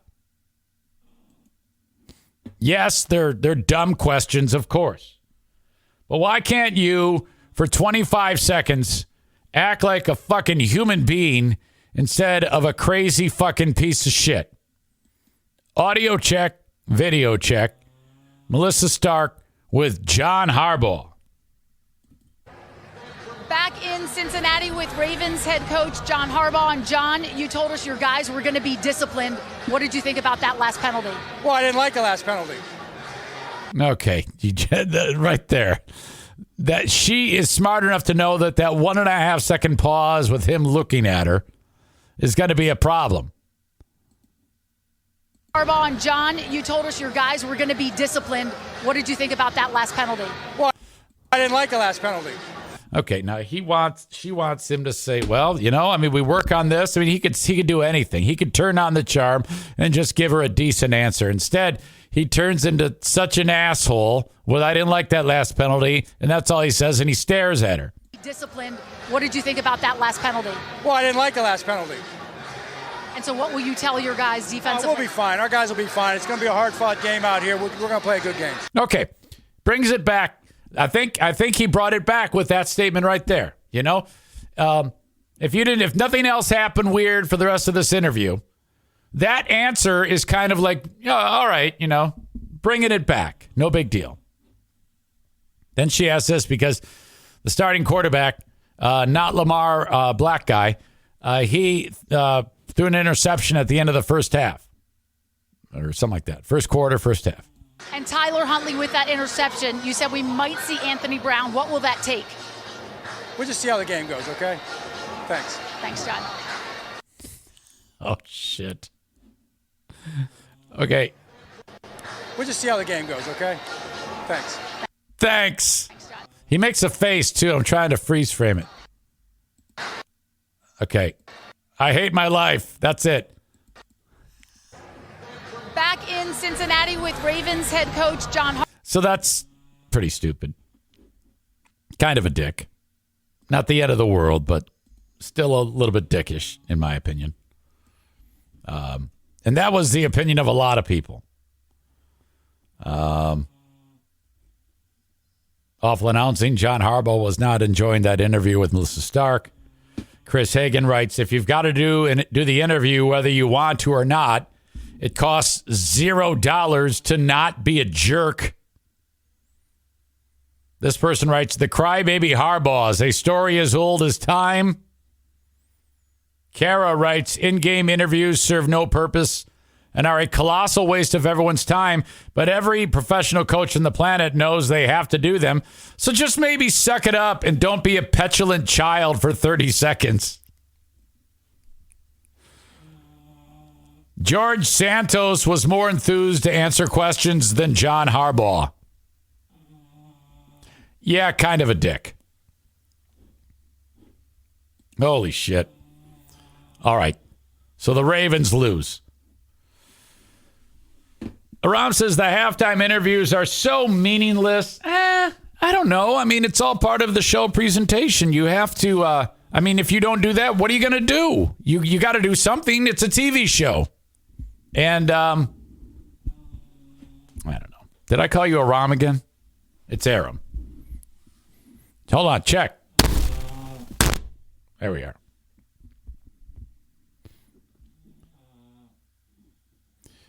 Linda says both Dateline and 2020 did excellent shows on the Idaho case on Friday. Watch on demand if you can. And, Linda gives good advice on shows. She did, the Madoff thing. I still can't get over that. Holy shit. Now I'm seeing people are watching that show about the fucking transient guy, smash, Kai, the fucking axe murderer, is on Netflix. I forget what the fuck it's called. Diary of an Axe Murderer viral video guy. But I want to see that. Kyler suggests that John Harbaugh said it so he won't get fined.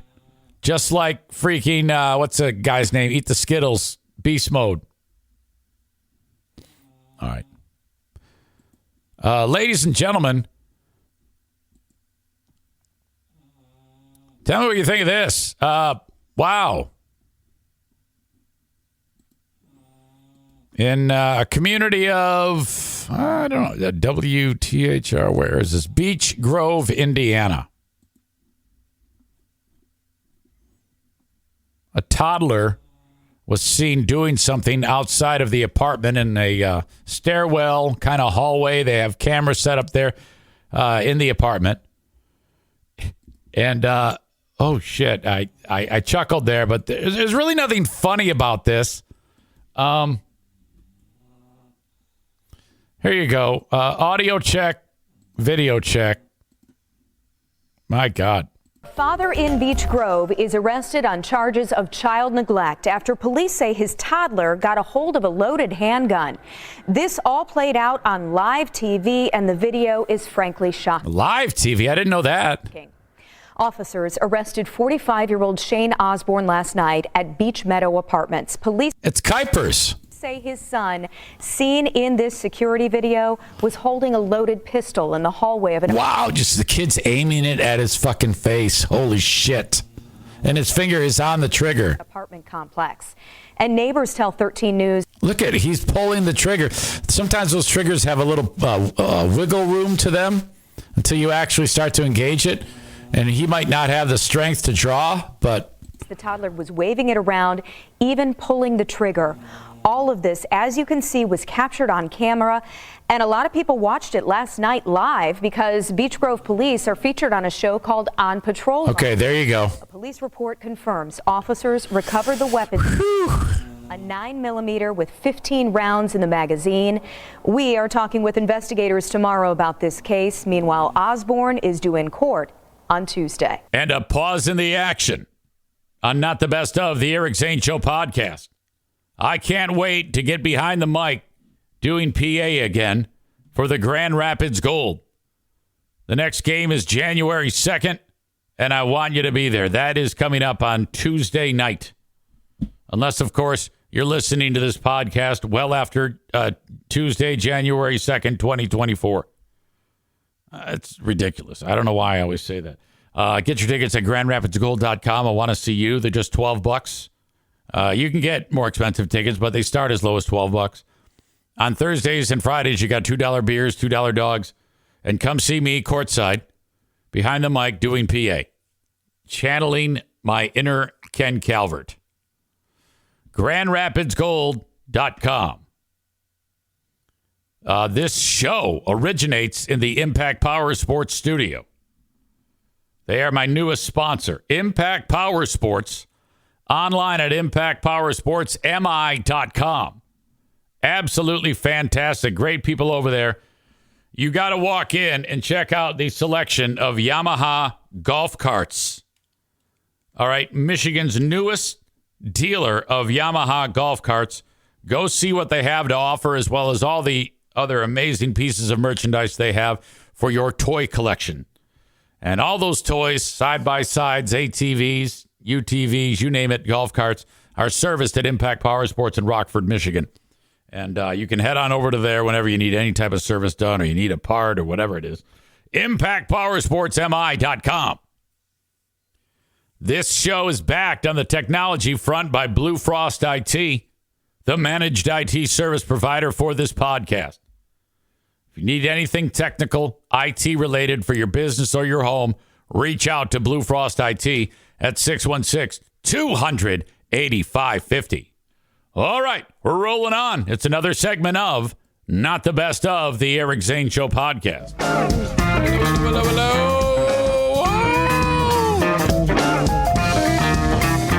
Welcome into the Eric Zane Show podcast Patreon bonus. I'm back. I had, when I was doing the free podcast, it didn't hit subtly, but I was hammered with an overwhelming feeling of exhaustion.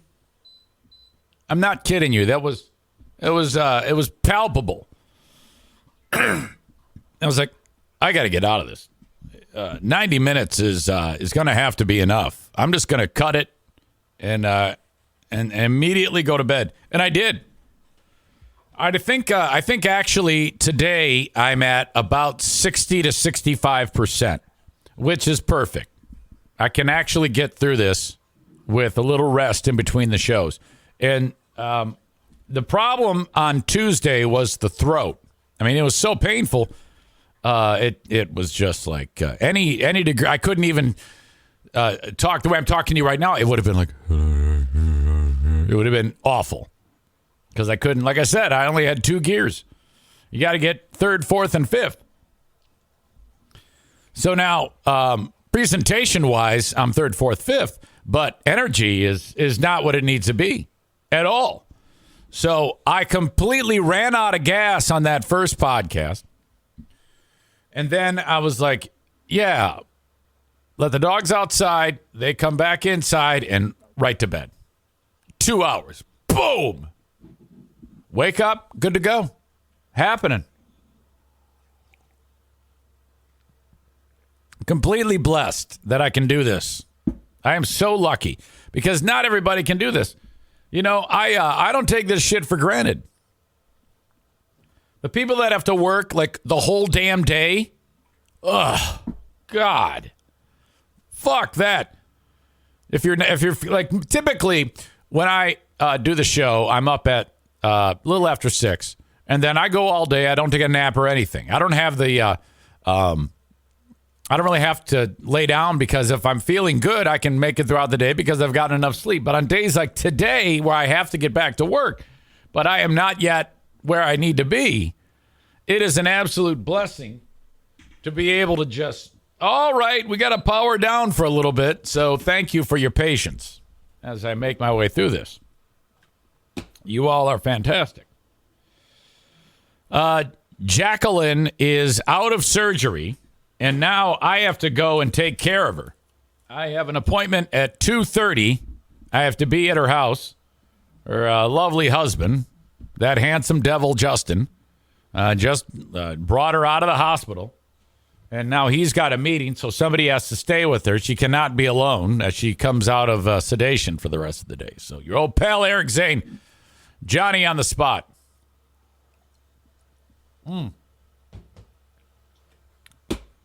Update. Diana, when we were at the on the airplane on the way back from Florida, I talked to you about how she had to puke as she got food stuck in her throat. Remember I told you that story? She goes, it's stuck. It was this chicken sandwich was stuck. And so I just grabbed the bag that the chicken sandwiches came in, and she puked on all the condiment packages. Fuck that. I guess I don't get any condiments. And was successful in dislodging the food from her food tube, or whatever it is. Esophagus? Is that the one? Yeah. And just last week at the hockey game, same thing. She was there with Jackie and sitting in the stands behind me where I sit. Mom just got a hot dog stuck in her throat and she had to go puke. And I guess it was a bad one, like really in there. So she's in the women's bathroom at the facility. By the way, those two dogs are going to go at it in a second. Keep your eye on Daisy and Bruce. I can just tell by the way Bruce's ears are that he's getting the zoomies as we speak. And then he's going to start humping. And then that's a problem. Come on, guys. Don't make me get up. Oh, no. Oh, and now Daisy's licking him. This is going to be a disaster. It's going to interrupt everything. I might as well not even start telling a story. Speaking of animals, Maureen.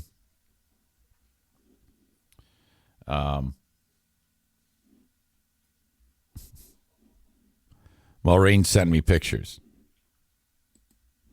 She, on the side, rescues animals from homes. I was talking about that in the free podcast.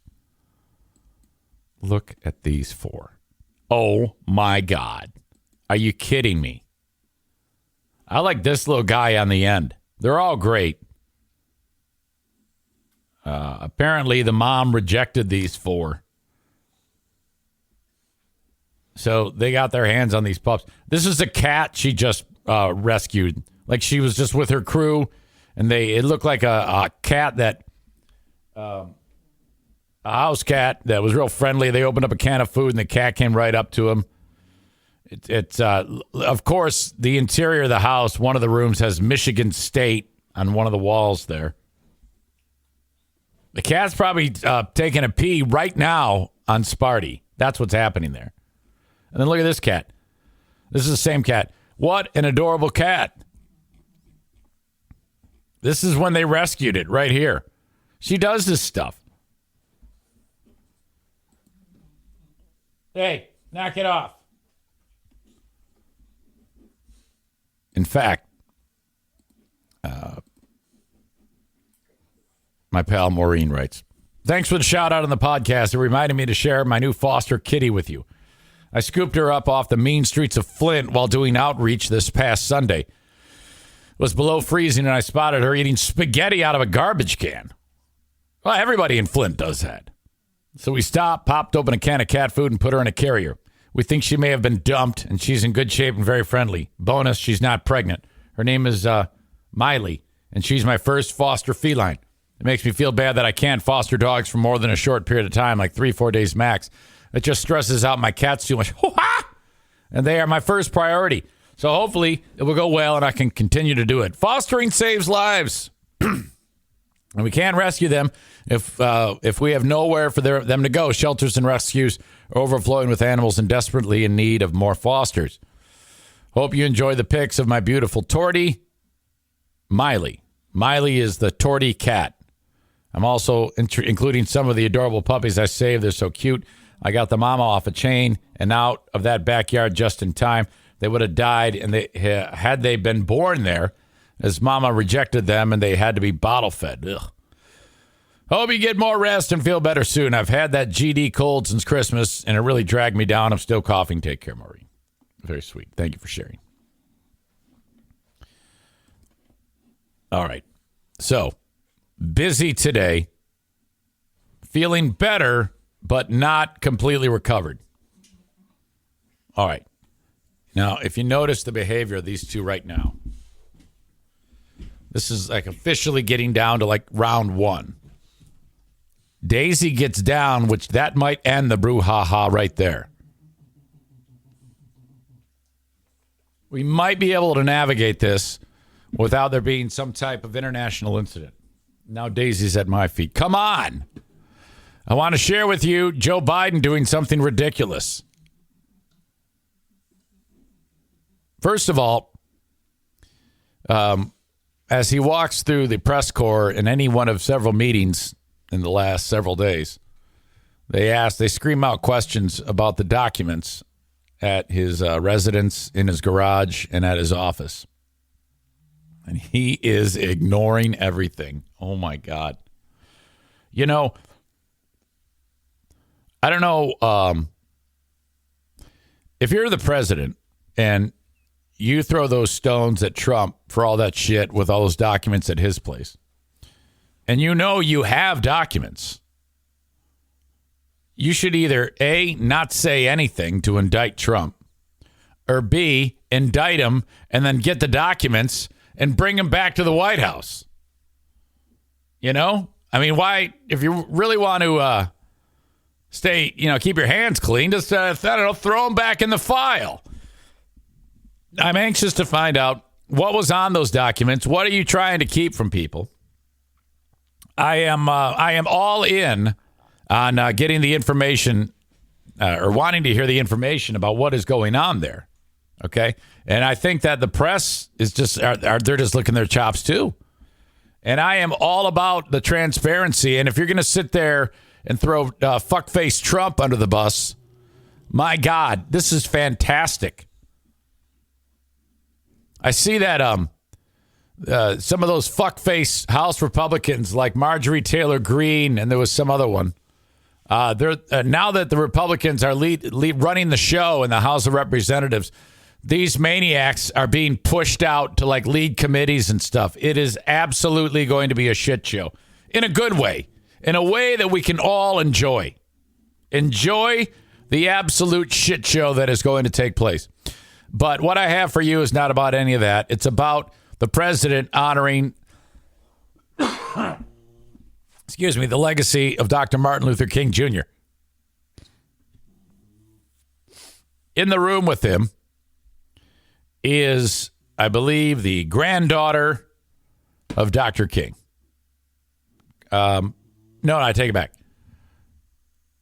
The grandson, Martin Luther King Jr. III, is married, okay, to a lady named Andrea Waters King. So MLK III's wife, Andrea Waters King. It's her birthday. She's in attendance. The president is at the microphone.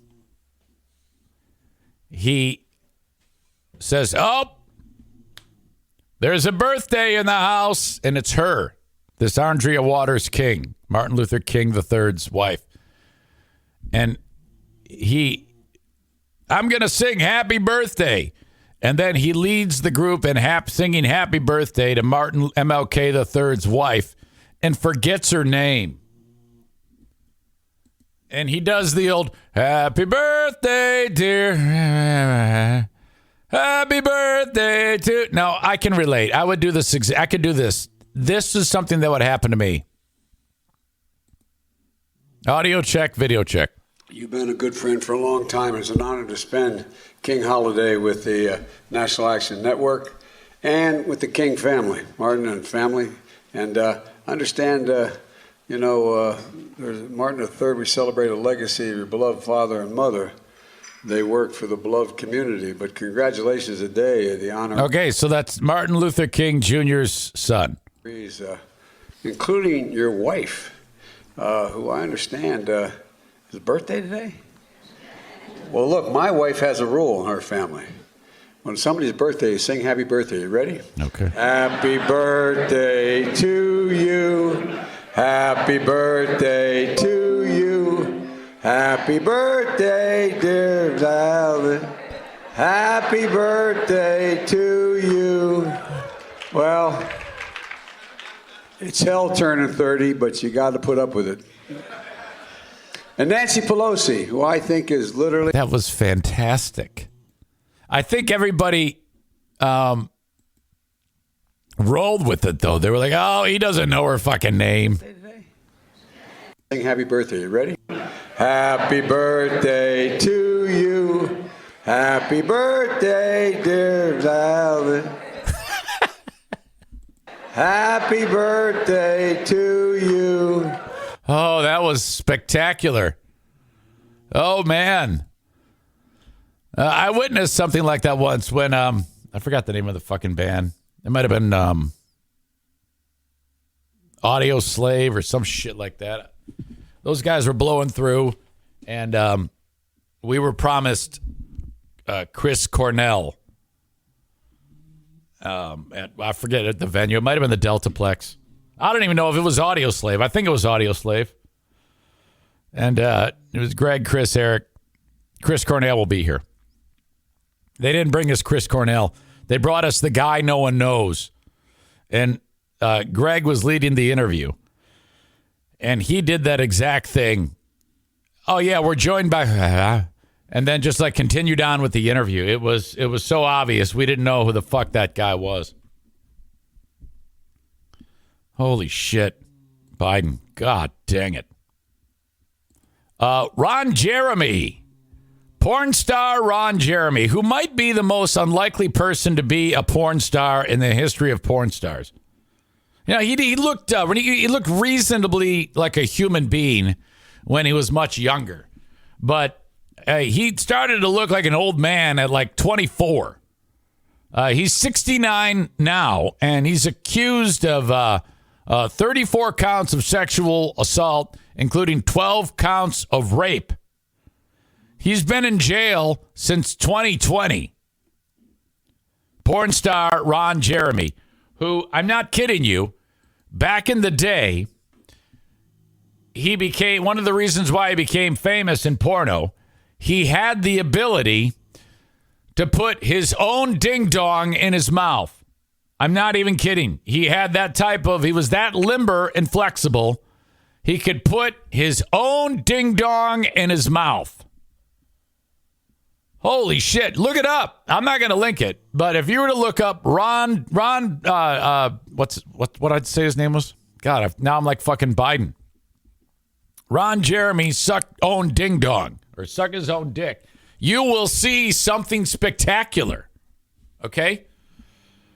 Well, he got himself in some trouble. It took forever to get busted. I guess in the porno industry, nobody believes you or whatever. But 34 counts of sexual assault, including 12 counts of rape. So really, really, really horrible stuff. And now his brain is absolutely mush. Porn actor Ron Jeremy declared unfit to stand trial for rape. This is what he looks like in a recent photo. There he is there in the middle of your screen above Billie Eilish. So that's not good. That's actually a couple years old. But now they're saying that this guy is just an absolute disaster. Incurable neurocognitive decline. Incompetent to stand trial, dozens of rape and sexual assault counts. Superior Court Judge Ronald Harris said in a hearing that after reviewing reports from both prosecutors and Jeremy's defense, he is in this incurable neurocognitive decline from which he is unlikely to recover. Hearing on placing the 69-year-old Jeremy, whose legal name is Ronald Hyatt, in a state hospital will be held next month.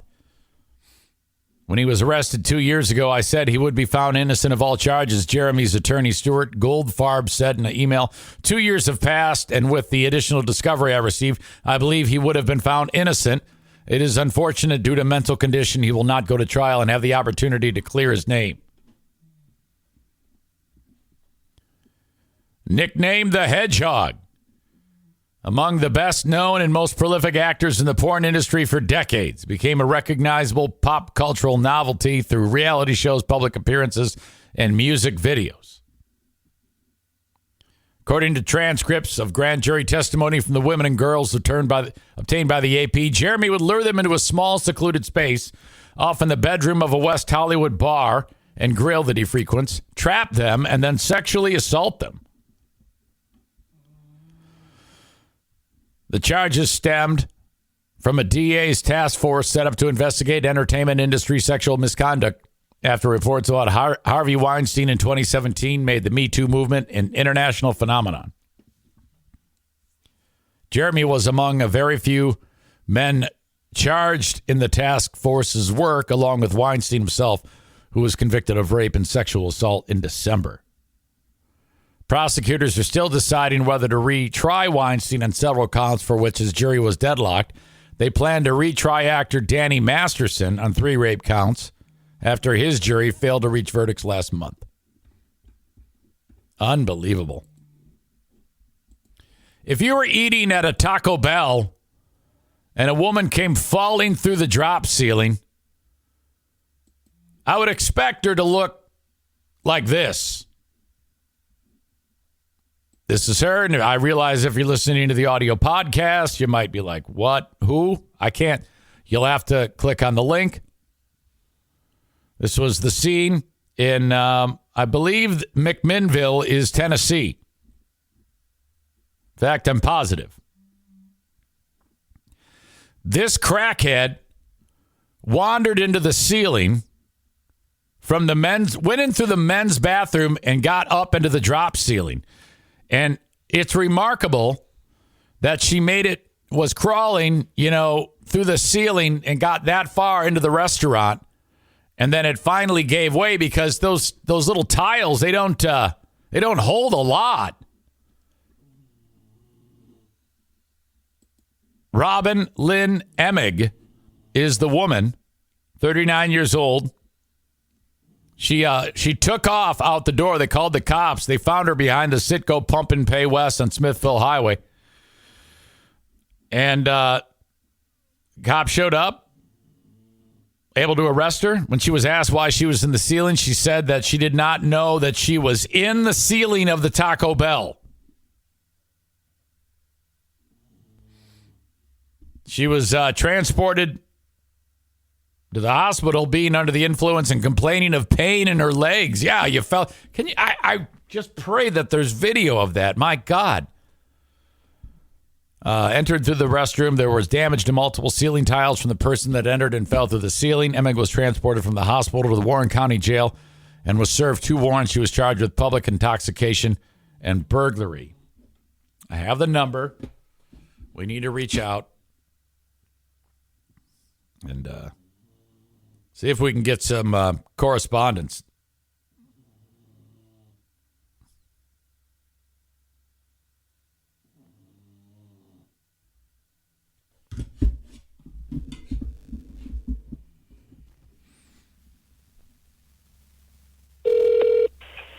Taco Bell. Hi, how are you? Good, how are you? Good. I'm calling about the crazy bitch that was in the ceiling. Oh, okay. Oh my God, were you there? Did you witness this? No, I wasn't there. Okay. Well, what's going on since then? I mean, I bet the police had to come and make a report. Has anybody questioned you or anything? We're not allowed to comment on it. Okay, then. All right. Just answer yes or no. Have you seen that chick before? No. Did she ever try to have sex with you? No, but I can't answer this. I don't have to let you go. All right, thanks.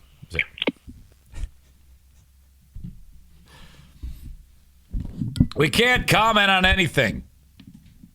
Of course, that didn't really go as well as I would have wanted it to. All right. He was not having any of it.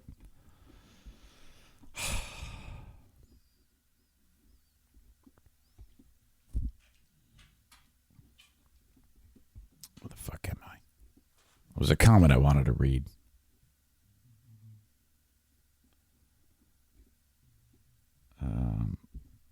I think it was. Oh, concerning Diana, sounds like she needs to have her esophagus expanded. I've had to have that. I think I knew that. I think you mentioned that before. what the hell? You know what? Let me pick your brain when I get done with the podcast about that, because it sounds ridiculously horrible, but something that might have to be done. Jesus. Chris says, that's Tennessee. You should have asked if it was his sister. Oh, my God. Excuse me. All right. Back in the old stomping grounds. Probably good I left. Back in Saginaw, Michigan. This is so fucked up. There was a robbery that took place at the Family Dollar. Here's the video of the 18-year-old coming into the Family Dollar store. Here's the Family Dollar.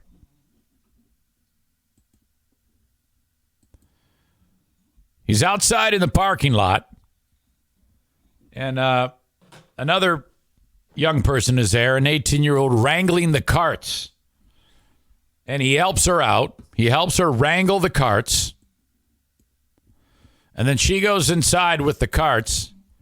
He follows her in. Whips out a gun. Demands money. And shoots the chick who he was helping in the face. Amazingly, she survives. She's going to be okay. He gets a handful of cash and takes off out of the store. Dude was just over 18 years and 1 month. This happened not that long ago, and now he's accepted a plea deal. As a result, he may get, well, they said the most he can get is life, but he won't get that. Pleaded no contest to single counts of assault with intent to murder, armed robbery, unlawful imprisonment, felonious assault, and carrying a dangerous weapon with unlawful intent, plus 5 counts of felony firearm. I cannot believe someone could be so stupid to think that this was going to work out and he was going to get away with it. In exchange for the pleas, the prosecution agreed to dismiss a second count of assault with intent to murder and another felony firearm count. By pleading no contest rather than guilty, the kid, James T. Johnson, did not admit to any crime.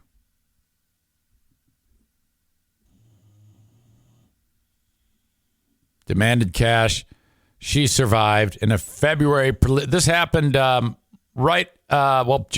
in December of 2021. And they're just getting to it now. Investigators subsequently released images from the footage to the media in hopes of garnering tips from the community. A woman told police that the brat told her he ran out of his shoes while fleeing the scene and threw the gun in a field near the closed down CF Brunkow Elementary School. So he runs out of his shoes, throws a gun, and then tells that story to someone, which whoever that woman was, she turned around and told police, which is hard to find in the African American community, somebody who talks to cops. So good on her. Cops searched the field. They recovered 2 matching shoes and a keychain on a lanyard. The shoes appeared to be those worn by the suspect in the surveillance footage. After finding the shoes and the keys, police executed a search warrant on the residence of Johnson's girlfriend, and the key that was on the keychain opened the door. They arrested him just over a year ago. Though he was released pending further investigation, they arrested him again 3 days later. He'll be sentenced to decades in prison. What a fucking moron. Unbelievable. Jesus. I got bummed out when Jim got caught with pot. I thought it was the end of the world. I was like, yeah, your son just shot somebody in the face. Oh, no. My God. What a disaster.